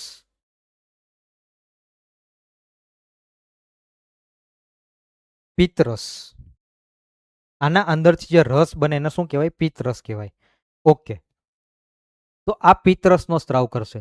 હવે સાહેબ આ અંગ તો અલગ છે, તો આ સ્ત્રાવ કરશે, એ સ્ત્રાવ જાશે ક્યાં? આ પિત્તરસ જાશે ક્યાં? તો આ પિત્તરસનો જે સ્ત્રાવ થશે એ આપણા ડાયરેક્ટ નાના આંતરડા સુધી એક નળી કનેક્ટેડ હોય. નાના આંતરડા સુધી એક નળી કનેક્ટેડ હોય. ઓકે, આ નળી દ્વારા શું થશે? આ પિત્તરસની અંદરથી અહીંયાથી પિત્તરસ બનશે, અને પિત્તરસ કોનામાં ભળશે? પિત્તરસ ભળશે નાના આંતરડાની અંદર. યાદ રાખજો, પિત્તરસ ક્યાં ભળે છે? નાના આંતરડાની અંદર ભળે છે. જઠર રસ ક્યાં ભળે છે? જઠર રસ પેટની અંદર ભળે છે. લાળ ગ્રંથિ ક્યાં ભળે છે? મોઢાની અંદર ભળે છે. ડન, ભૂલાવવું જોઈએ નહીં. હવે બીજું એક પણ આપણી અંદર ગ્રંથિ છે, એ ગ્રંથિ અહીંયા હોય. આ ગ્રંથિનું નામ શું? આ ગ્રંથિનું નામ કોણ કહેશે? જસ્ટ પેટની નીચે. આપણા પેટની એક ગ્રંથિ ઉપર છે અને એક ગ્રંથિ પેટની નીચે છે. આ ગ્રંથિને શું કહેવાય? પેટની નીચે જે ગ્રંથિ હોય એને શું કહેવાય? બોલો.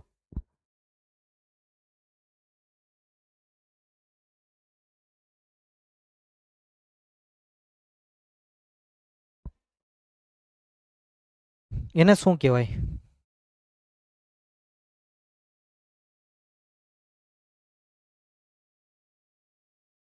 સ્વાદુપિંડ, પિટ્યુટરી ગ્રંથિ. અંગનું નામ પૂછું, હું જે પૂછું છું એ શું પૂછું છું? ગ્રંથિનું નામ પૂછું છું. અહીંયા જે હોય પેટની નીચે એને કહેવાય અગ્નાશય. અગ્નાશય. એને ઇંગ્લિશમાં પેનક્રિયાસ કહેવાય. યસ, પેનક્રિયાસ તમે કમેન્ટ કરી છે, પેનક્રિયાસ સાચું છે. પેનક્રિયાસ, આને અગ્નાશયને ઇંગ્લિશમાં શું કહેવાય? પેનક્રિયાસ કહેવાય. અને સ્વાદુપિંડ. Yes, done. આટલી ખબર પડી ગઈ તમને? અગ્નાશય. ઓકે, તો આની અંદરથી પણ શું બનશે? આની અંદરથી પણ રસ બનશે. એને આપણે કહીએ છીએ, એને આપણે શું કહીએ છીએ? સ્વાદુરસ. સ્વાદુરસ. શું કહીએ છીએ? સ્વાદુરસ. કેમ કે આનું બીજું નામ શું છે? હમણાં તમે કીધું ને, તમે જ કમેન્ટમાં કીધું કે આનું નામ શું છે? સ્વાદુપિંડ. સ્વાદુપિંડ. તો આ જે રસનો સ્ત્રાવ કરશે એને કહેવાય સ્વાદુરસ. શું કહેવાય? સ્વાદુરસ. ઓકે, હવે આની અંદર પણ સેમ વસ્તુ થાય છે. આની અંદર પણ જે લિક્વિડનો સ્ત્રાવ થશે એ ક્યાં ભળશે? એ ભળશે નાના આંતરડાની અંદર. નાના આંતરડાની અંદર. ક્યાં ભળશે? નાના આંતરડાની અંદર. આટલો ડાયાગ્રામ તમારા મગજની અંદર સેટ થઈ ગયો? આટલું પેલા યાદ રહી ગયું? બોલો, આટલું ડન છે? આટલું ડન? જોજો, હું સ્ટેપ બાય સ્ટેપ જઈશ, તમને કંઈ બાકી નહીં રહેવા દઉં, બધું સમજાઈ જાય એવી રીતે સમજાવીશ. ખાલી તમે ધીમે ધીમે સમજવાનો પ્રયત્ન કરજો. ખોટી ઉતાવળ ના કરતા, અથવા તો આગળ આગળ વધવાનો આમ પ્રયત્ન ના કરતા. આખું આ ડાયાગ્રામ તમારી અંદર છપાઈ ગયેલું હોવું જોઈએ. ઓકે, કેમ કે આના ઉપર જ આખું તમારું પાચન તંત્ર પૂરું થઈ ગયું. જો આ સમજાઈ ગયું, આ સમજાઈ ગયું એટલે પાચન તંત્ર પૂરું, પછી કાંઈ બાકી નથી. કેમ કે યાદ બધું તમારે આવી રીતે જ રાખવાનું, બાકી ગોખશો જ ભેગું નહીં થાય. કેટલુંક યાદ રાખશો? ગોખવાથી ભેગું નહીં થાય. કેટલુંક યાદ રાખવાનું? પછી તમે આને વ્યવસ્થિત સમજી લેશો એટલે તમારું કામ થઈ ગયું. હવે સાહેબ આની અંદર મેં તમને શું કીધું? પહેલાં મેં તમને અહીંયા અંગો લખાવ્યા બધા. હવે આ એક શું છે? આ જઠર ગ્રંથિ છે. ઓકે, અહીંયા આ શું છે? તો કે લાળ ગ્રંથિ છે. ઓકે, આ યકૃત જે છે એ શું છે? તો કે આ એક ગ્રંથિ છે. અને અહીંયા અગ્નાશય અથવા તો સ્વાદુપિંડ જે છે એ શું છે? તો કે ગ્રંથિ છે. ઓકે, તો અહીંયા હું તમને એવું કહું કે અંગો અને આટલા ગ્રંથિ આ બધા ભેગા થઈને હવે શું બન્યું? તમારું આખું પાચન તંત્ર આવી ગયું. આ આખું તમારું પાચન તંત્ર આની અંદર કવર થઈ ગયું. આમાં કાંઈ બાકી નથી રહ્યું. હવે આની અંદર કાંઈ બાકી નથી રહ્યું. ડન. હવે આપણે એક એક વસ્તુને ખાલી સમજવાની છે. એક એક વસ્તુને ડીપમાં, હજી આની અંદર ડીપમાં સમજવાનું છે. ખાલી આટલું નથી, હજી આની અંદર ડીપમાં જવાનું છે. હવે એક એક અંગને પકડવાના છે. સૌથી પહેલા મોઢાને પકડશું, પછી આંધળીને પકડશું, પછી પેટને પકડશું, પછી આને પકડશું, આને બધાને પકડવાના. હવે એક એકને. ડન. પણ પેલા સ્ટ્રક્ચર તો મગજમાં ફિટ હોવું જોઈએ ને. યસ, સ્ટ્રક્ચર ફિટ થઈ ગયું છે. ઓકે. હવે આપણે એક એક અંગ તરફ આગળ વધીએ. આપણે માની લો તમને આવું પૂછવામાં આવે કે નીચેનામાંથી કઈ ગ્રંથિ એ પાચન તંત્રનો ભાગ નથી? તો હવે તમને ખબર પડી જાય. પ્રશ્નો જો આવા જ આવે છે, આવા લોજિકલ પ્રશ્નો જ આવશે. તમને આવી રીતે પ્રશ્ન પૂછશે કે નીચેનામાંથી કઈ ગ્રંથિ એ પાચન તંત્રનો ભાગ નથી? તો આમાંથી 3 આપી હશે ને એક બીજી આપી હશે, ગમે તે. તો આ પ્રશ્ન તમને આવડી જવો જોઈએ. ડન. ઓકે, ચાલો આગળ વધીએ. હવે તો સૌથી પહેલું આપણે અંગ કયું લીધું? સૌથી પહેલા મેં તમને કીધું મુખ ગુહા. ઓકે, તો અહીંયાથી જ આપણે ચાલુ કરીએ છીએ, મુખ ગુહાથી. ઓકે સાહેબ. હવે મુખ ગુહાની હું વાત કરું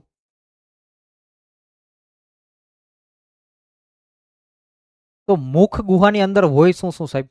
મુખ ગુહાની અંદર તમને કઈ કઈ વસ્તુ જોવા મળે? બોલો. પાચન તંત્ર રિલેટેડ મુખની અંદર તમને શું જોવા મળે? ફટાફટ કમેન્ટ કરો કે મોઢાની અંદર તમને પાચન તંત્ર રિલેટેડ શું જોવા મળશે? પાચન તંત્ર રિલેટેડ તમને મોઢાની અંદર શું જોવા મળશે? દાંત, જીભ. ઓકે, દાંત અને જીભ. યસ, દાંત અને જીભ. બીજું કંઈ? દાંત અને જીભ સિવાય બીજું કંઈ જોવા મળશે? દાંત અને જીભ તો બધાને ખબર જ છે, દેખાય છે. યસ, લાળ રસ. આ વસ્તુ મેન છે. તમને આવું પૂછી લે કે મુખ ગુહાની અંદર નીચેનામાંથી કઈ ગ્રંથિ આવેલી છે, તમને ખબર હોવી જોઈએ. અથવા તો મુખ ગુહાની અંદર નીચેનામાંથી કયા અંગો આવેલા છે, ખબર હોવી જોઈએ. આવી રીતે ટૂંકમાં મુખ ગુહાની અંદર તમને જોવા મળશે દાંત, એના પછી તમને જોવા મળશે જીભ, અને એના પછી તમને ત્રીજું એક અંગ જોવા મળશે લાળ ગ્રંથિ. લાળ રસ નહીં, પહેલા હું લાળ ગ્રંથિ શબ્દ વાપરીશ. આ 3 અંગ તમારે સમજવાના થાય મુખની અંદર. મોઢાની અંદર તમારે આ 3 અંગ સમજવાના થાય. ઓકે, હવે અહીંયા સૌથી પહેલા હું જઈશ દાંત તરફ. સૌથી પહેલા શું સમજીશું? દાંત આપણે સમજીશું. જોજો, દાંત. ઓકે, હવે આપણા મોઢાની અંદર દાંત કેટલા હોય? બોલો. આભાર તમારો અમિતભાઈ, 733મો સબસ્ક્રાઈબર છો. ખૂબ ખૂબ આભાર. સબસ્ક્રાઇબ કરવા બદલ ખૂબ ખૂબ આભાર આપનો. ચાલો, સૌથી પહેલા મને એ કહો કે દાંતની સંખ્યા કેટલી?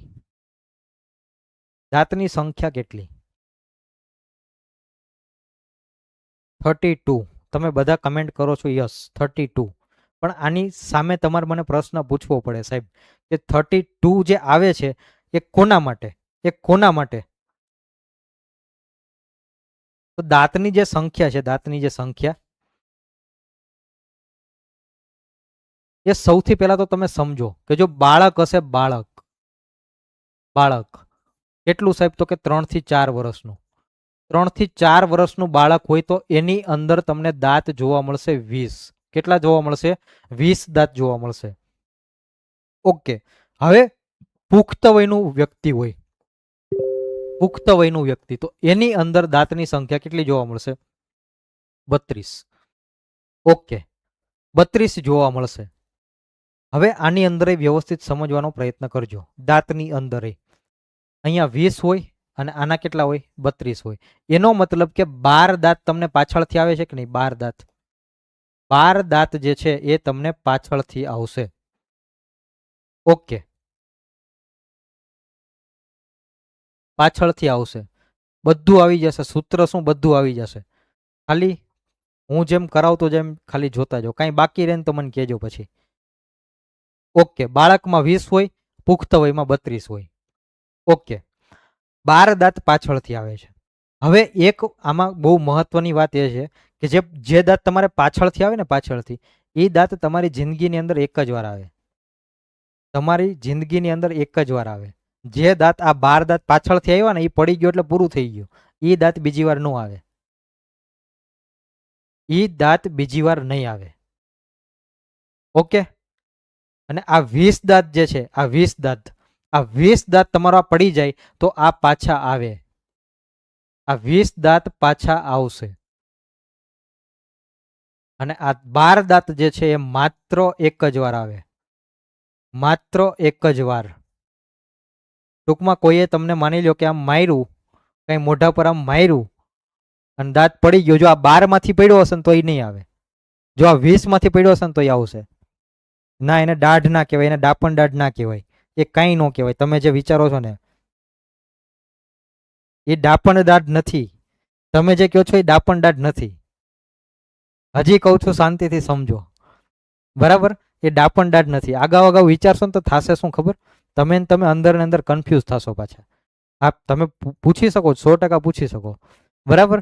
પણ એવું પછી અંદર ને અંદર કન્ફ્યુઝન તમને ના રહે એટલા માટે હું તો કહું છું. ચાલો, એને ડાપણ દાઢ નહીં કહેવાય, પેલા કહું છું તમને. આ 20 દાંત જે છે પાછા આવશે, એટલા માટે જ આને આપણે દુધિયા દાંત તરીકે ઓળખીએ છીએ. દુધિયા દાંત. દુધિયા દાંત તરીકે શું કામ ઓળખીએ? કેમ કે એ પાછા આવે છે. કેમ કે એ પાછા આવે છે. અને આ દાંત પાછા નથી આવતા, એટલે માટે આપણે એને બીજું કંઈ નામ આપ્યું નથી, પણ આ દાંત પાછા નથી આવતા. ઓકે, ચાલો, આટલું પેલા ખબર પડી? આટલું ડન? ઓકે, હવે સાહેબ દાંત જે છે, દાંત એનું હું તમને સ્ટ્રક્ચર બતાવું છું. દાંતનું સ્ટ્રક્ચર કેવું હોય જોજો.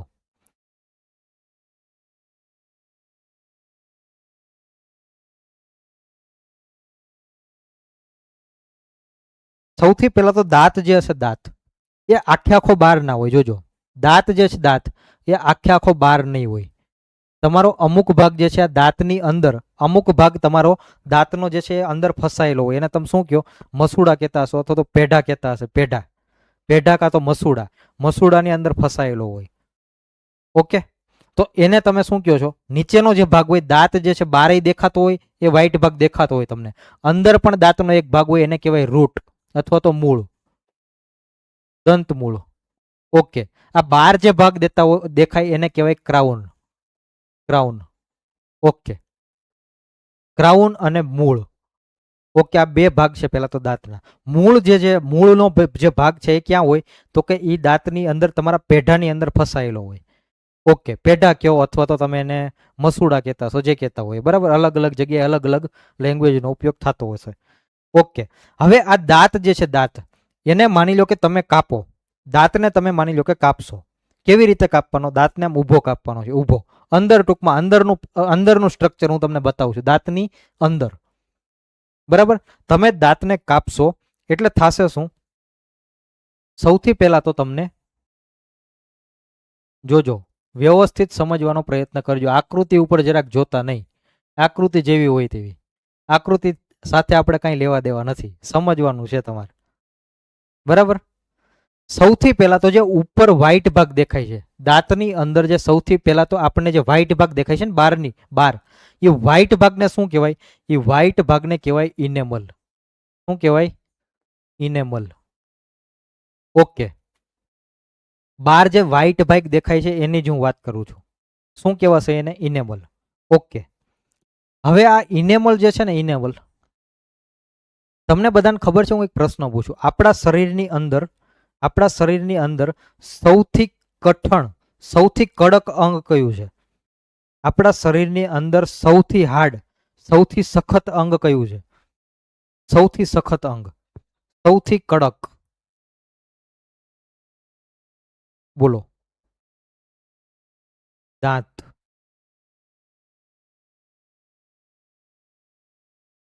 ના, આખો દાંત જે છે ને, આખો દાંત ઈ નથી. આખો દાંત તો આ સ્ટ્રક્ચર મેં જે બાકી છે આને આખો દાંત કહેવાય. જે ઉપરનું વ્હાઇટ ભાગ છે ને એને ઇનેમલ કહેવાય. આ ઇનેમલ જે વ્હાઇટ ભાગ તમને જે બહાર દેખાય છે ને બહાર, એને ઇનેમલ કહેવાય. એના ઇનેમલ જે છે ને એ આપણા શરીરનું સૌથી સખત અંગ છે, સૌથી સખત અંગ. તો તમને જો પૂછવામાં આવે કે આપણા શરીરનું સૌથી સખત અંગ કયું છે તો ઇનેમલ. ઇનેમલ શું આવશે? ઇનેમલ આવશે. સૌથી સખત અંગ કયું? ઇનેમલ. હવે આ ઇનેમલ જે છે, ઇનેમલ આ શેનાથી બનેલું હોય? ઇનેમલ જે છે એ કેલ્શિયમ કાર્બોનેટ અને કેલ્શિયમ ફોસ્ફેટનું બનેલું હોય. તેનું બનેલું હોય કેલ્શિયમ ફોસ્ફેટ.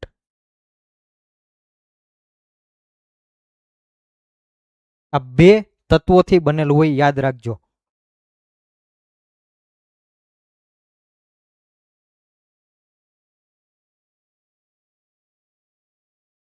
યસ, આપણે ઓલરાઉન્ડર જ છીએ, બધે પહોંચી જવાનું. ઓકે, કેલ્શિયમ કાર્બોનેટ અને કેલ્શિયમ ફોસ્ફેટ આ બે તત્વોથી ભેગા થઈ અને શું બને? ઇનેમલ બને. ઓકે, હવે આ બેની અંદર પણ સાહેબ તમને એવું પૂછે કે સૌથી વધારે માત્રામાં કયું છે? તો સૌથી વધારે માત્રામાં કેલ્શિયમ ફોસ્ફેટ હોય, યાદ રાખજો. સૌથી વધારે માત્રામાં કેલ્શિયમ ફોસ્ફેટ હોય. તમને માની લો કે પ્રશ્ન આવો પૂછવામાં આવે કે ઇનેમલ નીચેનામાંથી કયા તત્વોથી બનેલું છે, અને એની અંદર માની લો કે બે ઓપ્શન તમને આપેલા હોય. બંને ઓપ્શન તમને આપેલા હોય, કેલ્શિયમ કાર્બોનેટ આપેલું હોય અને કેલ્શિયમ ફોસ્ફેટ આપેલું હોય. તો તમારે શું ટીક કરવાનું? તમારે કેલ્શિયમ ફોસ્ફેટ ટીક કરવાનું, કેમ કે કેલ્શિયમ ફોસ્ફેટની માત્રા વધારે હોય. ઓકે, કેલ્શિયમ ફોસ્ફેટની માત્રા વધારે હોય. સીસીની ફાઇનલ આવી ગઈ સપ્ટેમ્બરમાં. યસ, વધારે માત્રામાં ફોસ્ફેટ હોય. ઓકે, ચાલો, આની માત્રા ઓછી હશે. હવે આના તમને ફોર્મ્યુલા ખબર હોવી જોઈએ, કેમ કે માની લો ક્યારેક આવું નામ ન આપ્યું, તમને ડાયરેક્ટ એવું પૂછી લીધું ફોર્મ્યુલા ઓપ્શનમાં આપ્યા છે, તો વધારે તમને ફોર્મ્યુલા તમને ખબર હોવો જોઈએ ને કે આના ફોર્મ્યુલા શું થાય છે. ઓકે, તો કેલ્શિયમ કાર્બોનેટનું ફોર્મ્યુલા શું થાય? CaCO3 થાય. અને કેલ્શિયમ ફોસ્ફેટનું ફોર્મ્યુલા શું થશે? CaPO4 થશે. કેલ્શિયમ ફોસ્ફેટ અને calcium carbonate. Done. 26 September.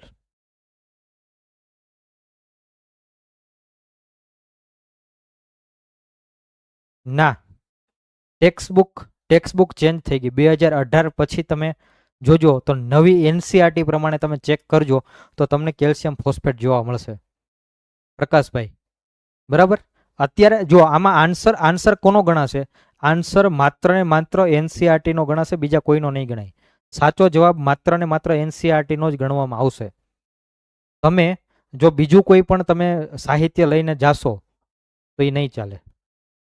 NCERT ની અંદર તમે અત્યારે હાલમાં જોશો તો કેલ્શિયમ ફોસ્ફેટ તમને દેખાશે. ડન. આટલું સ્ટ્રક્ચર તમને ખબર પડી. હવે આની અંદર હું તમને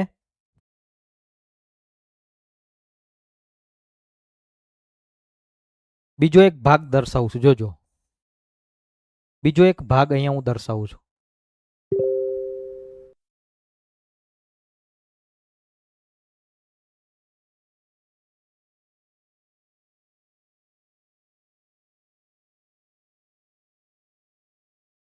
ઓકે, અહીંયા આ જે ભાગ છે ને, આ પીળો કલર દેખાય છે ને પ્રોપર? કલર ના દેખાતો હોય જરાક મને કહેજો. આ કલર દેખાય છે ને પ્રોપર?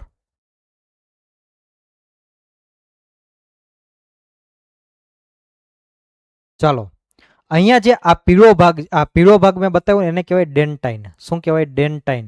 અને ગુજરાતીમાં શું કહેવાય તમે જરાક જાતે સર્ચ કરી લેજો, મને ખબર નથી. ડેન્ટાઇન કહેવાય. ઓકે, ડેન્ટાઇન. હવે આની અંદર થાય શું? મેં તમને પહેલા એમાં કીધું હતું કે અમુક વર્ડ તમે ઇંગ્લિશમાં યાદ રાખો એ તમને વધારે સરળ પડશે, કેમ કે પરીક્ષાની અંદર તમને ઇંગ્લિશ તો ગમે ત્યારે મળી જ જવાનું છે. ઇંગ્લિશ તમારું બાયલેંગ્યુઅલમાં જ પરીક્ષા હશે. તમારે પ્રશ્ન અંગ્રેજીમાં કન્વર્ટ કરવો હશે તમે કરી શકશો. અને હવે અમુક આ તો આજે આમાં તો એવા શબ્દો નથી. પેલા જે ચેપ્ટર આવે ને કોષવાળું, એની અંદર તો કણાબ સૂત્ર ને કેવા એમાં નામ આવે છે ગુજરાતીમાં. એની કરતાં તમે ઇંગ્લિશમાં નામ યાદ રાખશો ને તો તમને વધારે મજા આવશે. ઓકે, તો આને શું કહેવાય? ડેન્ટાઇન કહેવાય. ઓકે, હવે અહીંયા તમને ખાલી જગ્યા દેખાય છે. જુઓ અહીંયા નીચે જે ખાલી જગ્યા દેખાય છે એને હું ચલો બીજા કલર વડે દર્શાવી દઉં. અહીંયા આ જે તમને જગ્યા દેખાય છે ને, આ ખાલી જગ્યા, આ ખાલી જગ્યા એને કહેવાય, એને શું કહેવાય? એને કહેવાશે pulp cavity. Pulp cavity, pulp cavity. Okay, rainbow બનાવી દીધું. યસ, આને શું કહેવાશે? Pulp cavity. ઓકે, હવે આ પલ્પ કેવિટી જે છે એ ટૂંકમાં ખાલી જગ્યા હોય, ત્યાં બીજું કંઈ ન હોય. ત્યાં શું હોય? આ ખાલી જગ્યા જે છે ને પલ્પ કેવિટીની અંદર, પલ્પ કેવિટીની અંદર રક્તવાહિનીઓ હોય. શું હોય? રક્તવાહિની હોય, એટલે કે સાદી ભાષામાં કહીએ તો લોહીની નળીઓ હોય. અને બીજું શું હોય? બીજું આની અંદર ચેતા હોય. ચેતા, ચેતા એટલે કે નવ જે હોય એ શું હશે? ચેતા અને રક્તવાહિનીઓ આ બંને ક્યાં હોય?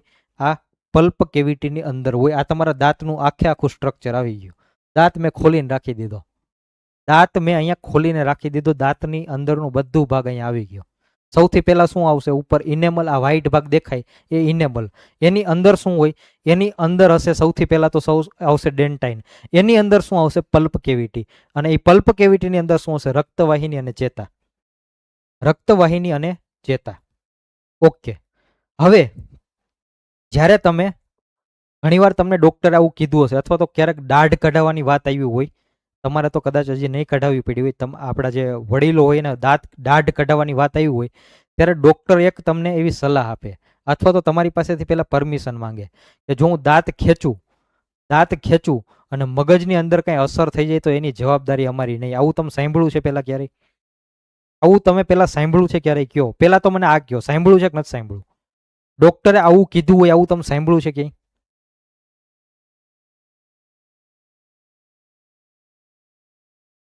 યસ, ડોક્ટર આ કહેશે જ. તમે દાઢ કઢાવો ત્યારે તમને ડોક્ટર આ કહેશે જ કે જ્યારે તમે દાઢ કઢાવશો ત્યારે જો મગજની અંદર કંઈ અસર થઈ જાય તો એની જવાબદારી અમારી નહીં. હવે તમને એવું થતું હોય કે સાહેબ દાંતને અને મગજને શું લેવા દેવા છે? દાંતને અને મગજને શું લેવા દેવા છે? તો દાંતને અને મગજને આ લેવા દેવા છે. તમને ખબર જ હશે કે ચેતા જે છે, ચેતા એ ડાયરેક્ટ કોના સાથે કનેક્ટેડ હોય? ચેતા જે છે ડાયરેક્ટ મગજ સાથે કનેક્ટેડ હોય, બ્રેન સાથે. ચેતાતંત્ર, યસ, ચેતા જે છે એ મગજ સાથે કનેક્ટેડ હોય. તો આ ચેતા જે છે, દાઢ ખેંચવામાં આવે ત્યારે માની લો કે આ ચેતાતંત્રને ખેંચાણ થયું અથવા તો તૂટી ગયું. આ ચેતા જે છે, ચેતા એ તૂટી ગઈ તો શું થશે? મગજની અંદર તરત અસર થશે. યસ, તો આ મગજની અંદર તરત અસર થશે. એટલા માટે બાકી ઘણાને એવો સવાલ થતો હોય કે સાહેબ દાંતને અને મગજને શું લેવા દેવા એમ, પણ હકીકત આ છે. એટલા માટે મગજની અંદર અસર થાય. ડન? એટલે આવું કોઈ પૂછે તો આવું સમજાવી દેવાનું કે આવી રીતે છે સાહેબ, દાંતની અંદર ચેતા હોય એટલા માટે આવું થાય. તો આ આખું તમારું દાંતનું સ્ટ્રક્ચર આવી ગયું. ક્લિયર? ચાલો, આટલું ડન.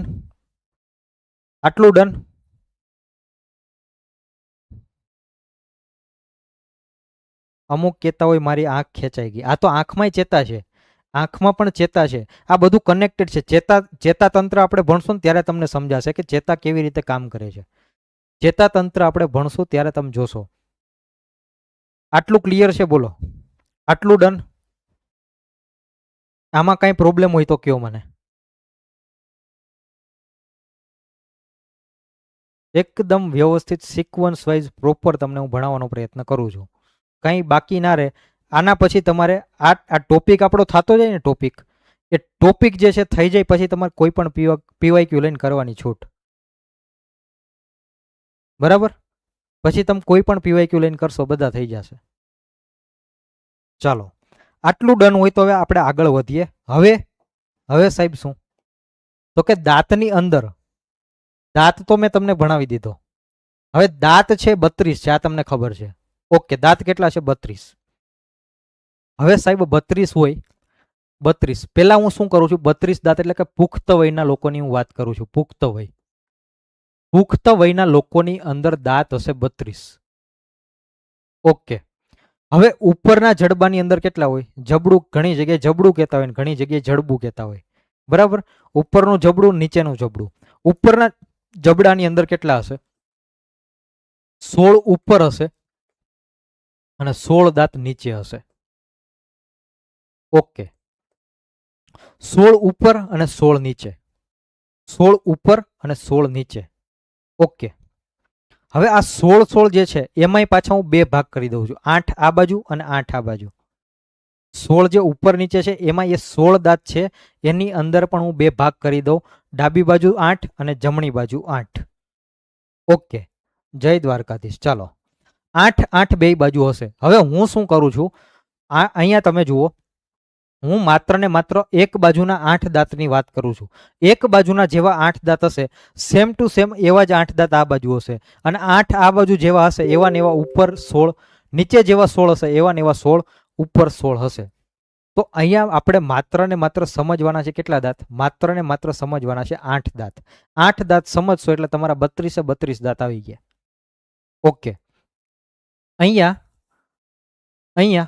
હું તમને 8 દાંત બતાવું છું, જોજો. આ પહેલો દાંત, આ બીજો, આ ત્રીજો, આ ચોથો, આ 5, આ 6, આ 7 અને આ 8. 8 દાંત છે સાહેબ. આ માની લો કે આ બાજુ 8 છે, સેમ ટુ સેમ 8 આ બાજુ હશે, અને બીજા 8 ને 8 16 ઉપર એવા હશે. ઓકે, આ 8 દાંતને આપણે ખાલી સમજવાના છે, 8 દાંત. ચાલો, હવે સાહેબ આ 8 દાંત છે, 8 દાંત, એની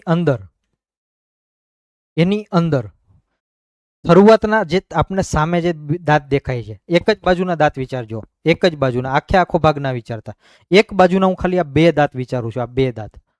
જોજો, આ બે જે દાંત છે એને શું કહેવાય? એને શું કહેવાય બોલો?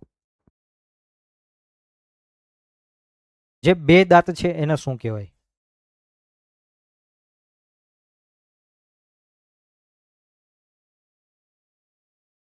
છેદક.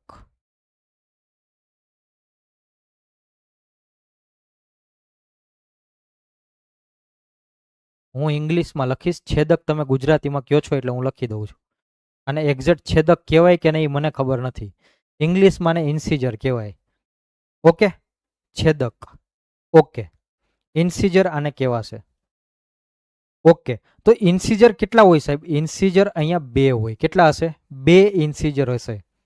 બે ઇન્સીજર હોય, યાદ રાખજો. ઓકે, એના પછી એક દાંત હશે, એના પછીનો એક દાંત, એને શું કહેવાય? એના પછીના દાંતને શું કહેવાય? ગુજરાતી તમે કહેતા જાઓ એટલે વારે હું લખતો જાઉં, બરાબર? ગુજરાતી તમે કહેજો. રાક્ષસી દાંત એક હોય. ઓકે, હવે એને રાક્ષસી દાંત કેમ કીધો? એને રાક્ષસી દાંત કેમ કહેવામાં આવે છે? એનું કારણ મને કયો, ફટાફટ જણાવો. ચાલો, યસ, કૃદંત કહેવાય. મને યાદ છે, તમે છેદક કીધું એટલે હું કહું છું, બાકી મારા ખ્યાલ પ્રમાણે તો આને કૃદંત જ કહેવાય. આ તો તમે બધાએ કીધું એટલે મને એવું લાગ્યું કે અહીંયા છેદક આવતો હશે. કૃતાંક, યસ, કૃતાંક અથવા તો કૃદંત એવું કંઈક નામ છે. કૃદંત કદાચ તો તમે એને કહી શકો, કૃદંત. હવે અહીંયા જે દાંત હોય ને, અહીંયા એક દાંત, એને શું કહેવાય? એને ઇંગ્લિશમાં હું કહું તો એને કેનાઇન કહેવાય, કેનાઇન. અને ગુજરાતીમાં તમે આને કહો છો શું? રાક્ષસી દાંત. ઓકે, રાક્ષસી દાંત. યસ, રાક્ષસ જેવું કામ કરે છે એટલા માટે, 100%. એટલા માટે જ એને રાક્ષસી નામ આપવામાં આવ્યું છે. કેમ સાહેબ? હવે માની લો કે હું તમને એક એક્ઝામ્પલ આપું. તમારે શેરડી ખાવી છે, શેરડી, તો તમે શેરડી ખાવા માટે કયા દાંતનો ઉપયોગ કરશો? મને કહો. શેરડી ખાવા માટે તમે કયા દાંતનો ઉપયોગ કરશો? તમે આ સામે જે દેખાય છે એ દાંતનો ઉપયોગ કરશો તો દાંત પડી જશે. તમારે શું કરવું પડશે? શેરડી ખાવા માટે જે પેલું હોય શેરડીનો સાઠો, એને તમારે આમ અંદર જ લઈ જવું પડશે. અંદરથી જ તમે એને ફોલવાનું કામ કરશો. એને ખોલવાનું કામ તમે ત્યાંથી જ કરશો, એ દાંતથી, આ રાક્ષસી દાંતથી. એટલા માટે જ તમે એનો શું કહો છો? રાક્ષસી દાંત કહો છો. કેમ કે એ એકદમ, તમે જોજો, એકદમ તીક્ષ્ણ હોય, ધારદાર હોય. ઓકે, ચાલો, ડન. એના પછી જોઈએ તો એના પછીના જે બે દાંત છે, એના પછીના બે દાંત, એને ઇંગ્લિશમાં કહેવાય પ્રીમોલર. પ્રીમોલર. ગુજરાતીમાં એને કદાચ અગ્રદાંત કહેવાય. અગ્રદાંત. અગ્રદાંત. એના પાછળના બે શું કહેવાય? એને અગ્રદાંત અથવા તો પ્રીમોલર. હું તો તમને કહું છું ત્યાં સુધી ઇંગ્લિશમાં જ યાદ રાખો. ઇંગ્લિશમાં જ યાદ રાખો, વધારે સારું પડશે. ઇંગ્લિશમાં યાદ રાખશો એ બેસ્ટ રહેશે. ગુજરાતીમાં માની લો કે તમને એવો કંઈક શબ્દ પૂછી લીધો જે તમે વાંચ્યો જ નથી, શું કરશો પરીક્ષામાં? બોલો. માની લો કે આ કૃદંગ છે, અથવા તો તમે આવા નામ યાદ રાખ્યા, છેદક છે, આને કદાચ છેદક ના, છેદક તો આમાં કોને કહેવાતું હોય મને આઈડિયા નથી, એટલે હું બરાબર એમાં જાતો નથી. પણ આ જો તમે ઇંગ્લિશ નામ એમાં સહેલા છે, યાદ રાખી શકો છો. ઓકે, અમુક અમુક નામ ઇંગ્લિશમાં યાદ રાખી લેજો, વધારે સારું પડશે. ચાલો, ઇન્સિજર, કેનાયન, પ્રીમોલર. ઓકે, આને અગ્રદાંત કહેવાય. એના પાછળ જે ત્રણ દાંત વધ્યા, આ ત્રણ દાંત, આને શું કહેવાય? આને કહેવાય મોલર. આને કહેવાય મોલર, અથવા તો એને ગુજરાતીમાં કેવું હોય તો પશ્ચદાંત. કયા દાંત? પશ્ચદાંત. અગ્રદાંત અને પશ્ચદાંત. આ 8 દાંતની વાત કમ્પ્લીટ થઈ ગઈ. આ 8 દાંતના નામ તમને યાદ હોવા જોઈએ. 8 દાંતના નામ તમને પ્રોપરલી યાદ હોવા જોઈએ. ઇન્સિજર, કેનાયન, પ્રીમોલર અને મોલર. અને સંખ્યાઓ પણ યાદ રાખવાની છે. જો હવે સંખ્યા કેવી રીતે યાદ રાખવાની? 2 ઇન્સિજર છે, 1 કેનાયન છે. ઓકે, 2 ઇન્સિજર એટલે 2 લખ્યા, 1 કેનાયન એટલે મેં 1 લખ્યું. એના પછી શું છે તો કે પ્રીમોલર કેટલા છે? 2 છે, એટલે 2 લખવાના. અને એના પછી મોલર કેટલા છે? 3 છે, એટલે 3 લખવાના. તો 21 23 ના છેદમાં 21 23. હવે તમે જે દાંત સૂત્રની વાત કરતા હતા ને આવી રીતે બન્યું છે. આ દાંત સૂત્ર તમે જે વાત કરતા હતા ને આવી રીતે બન્યું છે. 21 23. ડન. 21 23. તમે જ્યારે પણ દાંતની હોસ્પિટલે અથવા તો દાંતના ડેન્ટિસ્ટ પાસે ગયા હશો ત્યારે આવું સૂત્ર ત્યાં લખેલું જશે અને ટેબલ ઉપર તમને જોવા મળશે 2 1 2 3. 21 23. ક્લિયર? જે કમેન્ટ હતી ઉતાવળ કરતા હતા દંત સૂત્ર ભણાવો, આ ભણાવી દીધું. આ દંત સૂત્ર, દાંત સૂત્ર. બરાબર, મેં તમને કીધું સ્ટેપ બાય સ્ટેપ બધું આવી જશે, કંઈ બાકી નહીં રહે. હવે આ દાંત સૂત્રની વાત થઈ. આ કોના માટેની વાત થઈ? તો કે આ પુખ્ત વયના વ્યક્તિ માટેની વાત થઈ. પુખ્ત વયના વ્યક્તિ માટેની. ક્લિયર? હવે હું વાત કરું છું બાળકની. બાળકમાં કેટલા દાંત હોય સાહેબ? બાળકમાં દાંત હોય 20. બાળકની અંદર 3 થી 4 વર્ષના બાળકની વાત છે. 3 થી 4 વર્ષના બાળકની વાત છે. કેટલા દાંતો છે સાહેબ? તો કે એની અંદર દાંત હોય 20. આ તમને ખબર છે, 20. હવે 20 દાંત હોય તો એમાં ઉપર 10 હશે, નીચે 10 હશે કે નહીં? ઉપર નીચે 10 10 હશે. ઓકે, ઉપર 10 હશે અને નીચે 10 હશે. હવે એમાં 10 નીચે છે ને 10 ઉપર છે, બે બાજુ પાછા 5 5 ના ભાગ પડશે કે નહીં? બંને બાજુ પાછા 5 5 ના ભાગ પડશે. જેમ આપણે 8 8 ના ભાગ કર્યા હતા એમ અહીંયા શું પડશે? અહીંયા 5 5 ના ભાગ પડશે. તો હું અહીંયા 5 દાંતને જ સમજીશ. 3 4 અને આ 5. આ 5 દાંતને જ હું સમજવાનો અહીંયા પ્રયત્ન કરીશ. ઓકે, હવે 2 1 2 0. થોડુંક શાંતિ રાખી જાઓ, થોડીક શાંતિ રાખી જાઓ. ચાલો, હવે ઇન્સિજર હું પૂછું એનો જવાબ આપજો. ઇન્સિજર પુખ્ત વયના વ્યક્તિઓની અંદર કેટલા હતા? ફટાફટ કમેન્ટમાં જવાબ આપજો. પુખ્ત વયના વ્યક્તિની અંદર ઇન્સિજર કેટલા હતા? ઇન્સિજર, પુખ્ત વયના વ્યક્તિઓની અંદર ઇન્સિજર દાંત કેટલા હતા? જો આવી રીતે તમારું રિવિઝન થતું જશે, વારંવાર રિવિઝન થશે એટલે તમને ભૂલાશે નહીં. ઇન્સિજર દાંત કેટલા હતા? 2 હતા. તો અહીંયા બાળકની અંદર પણ ઇન્સિજર કેટલા હોય? 2 જ હોય. બાળકની અંદર પણ ઇન્સિજર દાંત કેટલા હશે? 2 જ હશે. ઓકે, એના પછી રાક્ષસી દાંત. રાક્ષસી દાંત અથવા તો હું એને ઇંગ્લિશમાં કહું તો કેનાયન. રાક્ષસી દાંત આ પણ બાળકની અંદર એક જ હોય. પુખ્ત વયના વ્યક્તિની અંદર પણ એક હોય અને બાળકની અંદર પણ એક હોય. ઓકે, હવે મને કોઈ કહેશે કે પ્રી મોલર બાળકની અંદર કેટલા હશે? વિચારીને મને જવાબ આપો. તમારી રીતે થોડુંક લોજિક લગાવીને મને જવાબ આપો. પ્રી મોલર બાળકની અંદર કેટલા હોય? બોલો. પ્રી મોલર બાળકની અંદર કેટલા હોય? પ્રી મોલર કહું છું. બાળકના દાંતની અંદર પ્રી મોલર કેટલા?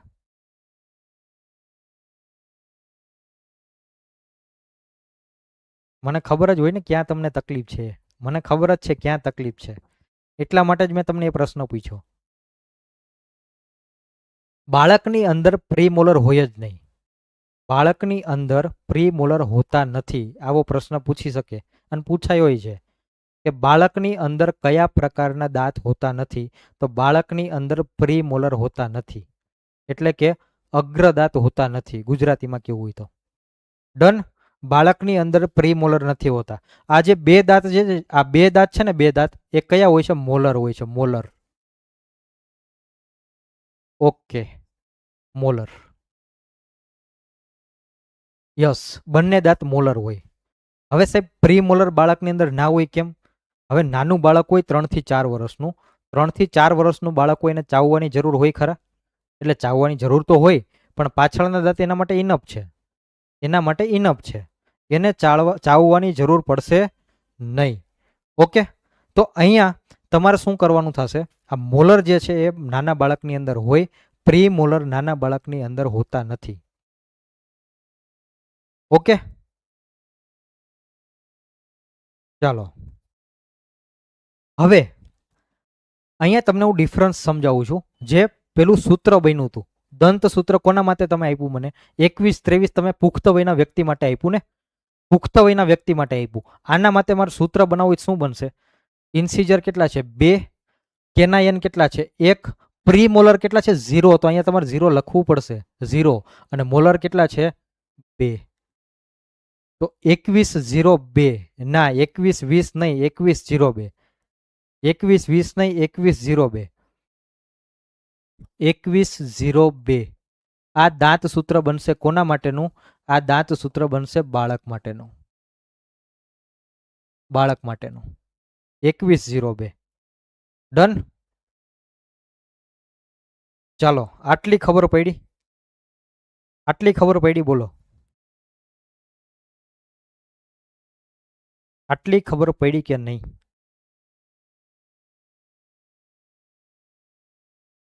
ડન. હવે તમને એક ડિફરન્સ બતાવું. જુઓ, હવે જોજો. અહીંયા પુખ્ત વયનો વ્યક્તિ છે, પુખ્ત વયનો વ્યક્તિ. તો એની અંદર મોલર કેટલા છે સાહેબ? એની અંદર મોલર છે 3. ઓકે, મોલર એની અંદર 3 છે. મોલર એની અંદર કેટલા છે? 3 છે. બાળકની અંદર મોલર કેટલા છે? 2 જ છે. એનો મતલબ કે એક મોલર પાછળથી આવતો હશે કે નહીં? એક મોલર દાંત પાછળથી આવતો હશે. આ વાત કન્ફર્મ છે. એક મોલર દાંત પાછળથી આવતો હશે, કેમ કે પુખ્ત વયનો મનુષ્ય થાય તો એની અંદર મોલર દાંત કેટલા હોય? 3 હોય સાહેબ. બાળક હતું ત્યારે તો એની અંદર 2 હતા. બાળક હતું ત્યારે એની અંદર 2 હતા. પુખ્ત વયનો મનુષ્ય થઈ જાય છે તો એની અંદર મોલર દાંત કેટલા હશે? 3 હશે. એનો મતલબ કે આ દાંત પાછળથી આવતો હોવો જોઈએ. અને આ જે પાછળથી દાંત આવે છે ને, એને જ તમે શું કહો છો? એને જ તમે ડાપણ દાંત કહો છો. હવે આને ડાપણ દાંત કહેવાય. તમે પહેલેથી ડાપણ દાંત કરતા હતા, કહેવાય આને ડાપણ દાંત.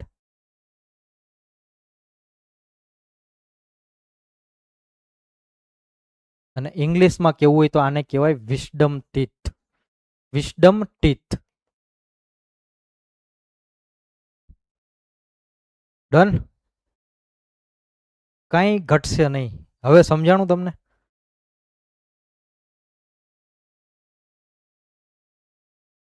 તો તૈયારી ચાલુ રાખો, બરાબર? બીજી ભરતીઓની તૈયારી ચાલુ રાખો, મૂંઝાવાનું નહીં. ડાપણ દાંત. હવે આ દાંતની ખાસિયત એ છે કે આ 18 વર્ષ પછી જ આવે. 18 વર્ષ પછી જ આવે. ક્યારે આવે? 18 વર્ષ પછી જ આવે. 18 વર્ષ પહેલા નહીં આવે. 18 વર્ષ પહેલા ડાપણ દાંત આવશે નહીં. ડન. બોલો, હવે ખબર પડી ગઈ ડાપણ દાંત એટલે શું છે? હવે ક્લિયર થઈ ગયું? ડાપણ દાઢમાં શું ફરક છે, બીજા બધા ટૂંકમાં હું તમને એવું કહી શકું, છેલ્લો જે મોલર છે ને એ જ તમારું ડાપણ દાઢ છે. છેલ્લો મોલર એટલે ડાપણ દાઢ. ક્લિયર? છેલ્લો મોલર એટલે ડાપણ દાઢ. બસ.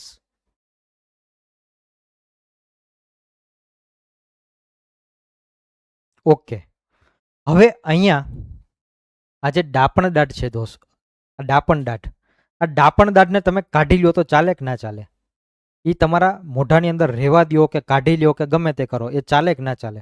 ટૂંકમાં માની લો તમે એટલું મેજર એમાં ઇસ્યુ ના આવે, તમે ટૂંકમાં તમારું ડેથ થઈ જાય એટલું બધું ઇસ્યુ આવી શકે, મને કયો. જનરલી બહુ રેર કેસમાં એવું બને કે દાઢ કાઢે અને વ્યક્તિ મરી ગયો, રેર કેસની અંદર એવું બને. જનરલી આ ડાપણ દાઢ જે છે એને તમે આપણા શરીરમાંથી કાઢી લ્યો અથવા તો એને રહેવા દો, અંદર ને અંદર રહેવા દો, બરાબર? તો એ કંઈ તકલીફ ખરી? મેજર તકલીફ ખરી? કંઈ મેજર તકલીફની વાત છે, માઇનોર તકલીફ નહીં, નાની નાની તકલીફ નહીં, મેજર તકલીફની વાત કરું છું. એને તમે આપણા શરીરમાંથી કાઢી લો તો કંઈ ફરક પડે નહીં. કઢાવે જ છે ને, બધા કઢાવે જ છે ને, ઘણા બધા લોકો કઢાવે છે, કઢાવે જ છે. જો તકલીફ થતી હોય તો કોઈ કઢાવે જ નહીં, તો કોઈ કઢાવે જ નહીં. ડન? તો કઢાવી લ્યો તોય કંઈ ફરક ન પડે, એને રહેવા દો તોય કંઈ ફરક ન પડે. તો આપણા શરીરમાં એવા ઘણા બધા અંગો છે, આપણા શરીરની અંદર એવા ઘણા બધા અંગો છે કે જેને તમે શરીરમાં રહેવા દો કે કાઢી નાખો કાંઈ ફરક ન પડે. એવા અંગોને શું કહેવાય? એવા અંગોને અવશેષી અંગો કહેવાય. અવશેષી અંગો યાદ રાખજો, અવશેષી અંગો. આપણા શરીરની અંદર આવા ઘણા બધા અંગો છે. ક્લિયર? આપણા શરીરની અંદર એવા અંગો કે જેને તમે શરીરમાંથી કાઢી લ્યો કે રહેવા દો, એનાથી આપણા શરીરને કોઈ પણ પ્રકારનો ફરક ના પડે, તો એવા અંગોને શું કહેવાય? અવશેષી અંગો કહેવાય. હા, એ તમે રહેવા દો, કંઈ તકલીફ નથી, પણ અમુક વખતે શું થાય, આ ડાપણ દાઢ જે છે ને આમ ત્રાસી હોય, આવી રીતે હોય, જો આમ આવી રીતે આમ ત્રાસી હોય. આ ત્રાસી હોય ને તો આ શું કરશે? આ દાંતને ધક્કો મારશે, આ દાંતને ધક્કો મારશે તો આને મારશે, આને મારશે, તો આ બધા દાંત તમારા આમ ત્રાસા થઈ જાય. તો એવા કન્ડિશનની અંદર જો દાઢ હોય ને તો એને કાઢવી જ પડે, ફરજિયાત કાઢવી પડે. યસ, આડી આવે તો એને ફરજિયાત કાઢવી પડે. ઓકે, સીધી હોય તો એને કાઢવાની કોઈ જરૂર નથી, તો કોઈ તકલીફ જ નથી. ઓકે, તો આવા અંગોને શું કહેવાય? અવશેષી અંગો કહેવાય. ક્લિયર? ચાલો અહીંયા સુધી ડન. અહીંયા સુધી કોઈ તકલીફ ખરી? અહીંયા સુધી કોઈ તકલીફ ખરી?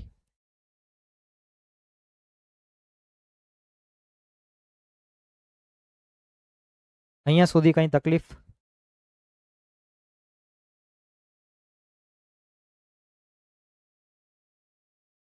Okay, done. તો અહીંયા આજે આપણો લેક્ચર રાખીએ છીએ. આપણે આગળ કન્ટિન્યુ કરશું, જ્યારે પણ હવે મને ટાઈમ મળશે ત્યારે આપણું પાછું સાયન્સ કન્ટિન્યુ કરશું. બરાબર?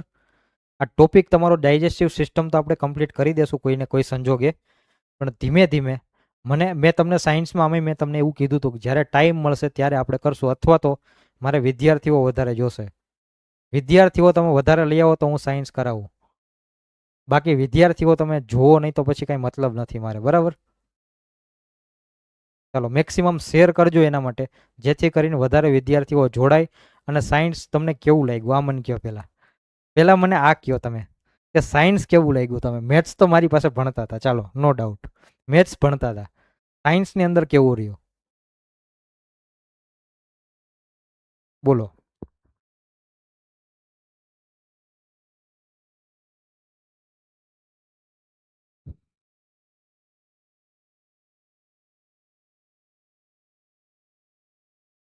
ઓકે, પાસ મારે તો પાસ કરાવવા જ છે. હું તો તમને કહું જ છું, વિદ્યાર્થીઓ લઈ આવું, હું બધું આખું સાયન્સ કરાવી દઉં, બધું કરાવી દઉં, સાયન્સ કરાવી દઉં, મેથ્સ કરાવી દઉં, બધું કરાવી દઉં. પણ સામે તમારે વિદ્યાર્થીઓ જોશે કે ના જોઈએ તમે વિચારો. હું કરાવવા તૈયાર છું, બધું કરાવવા હું તૈયાર છું. બરાબર? મેક્સિમમ શેર કરો, વધારે વિદ્યાર્થીઓ જોડાશે તો આપણે વિચારીશું. ઓકે, ચાલો. તો અહીંયાથી જે કંઈ પણ આપણો ટોપિક આગળ બાકી છે અહીંયાથી જે ટોપિક આપણો આગળ બાકી રહેશે, આ દાંત સુધી પૂરું થયું. આપણા મુખની અંદર મેં તમને શું કીધું, મુખની અંદર 3 ભાગ છે, દાંત, જીભ અને લાળ ગ્રંથિ. આની અંદર દાંત આપણે કમ્પ્લીટ કર્યો, જીભ અને લાળ ગ્રંથિ બાકી છે. તો અહીંયાથી આપણે આગળ કન્ટિન્યુ નેક્સ્ટ લેક્ચરની અંદર કરશું. ઓકે, ચાલો, થેન્ક યુ.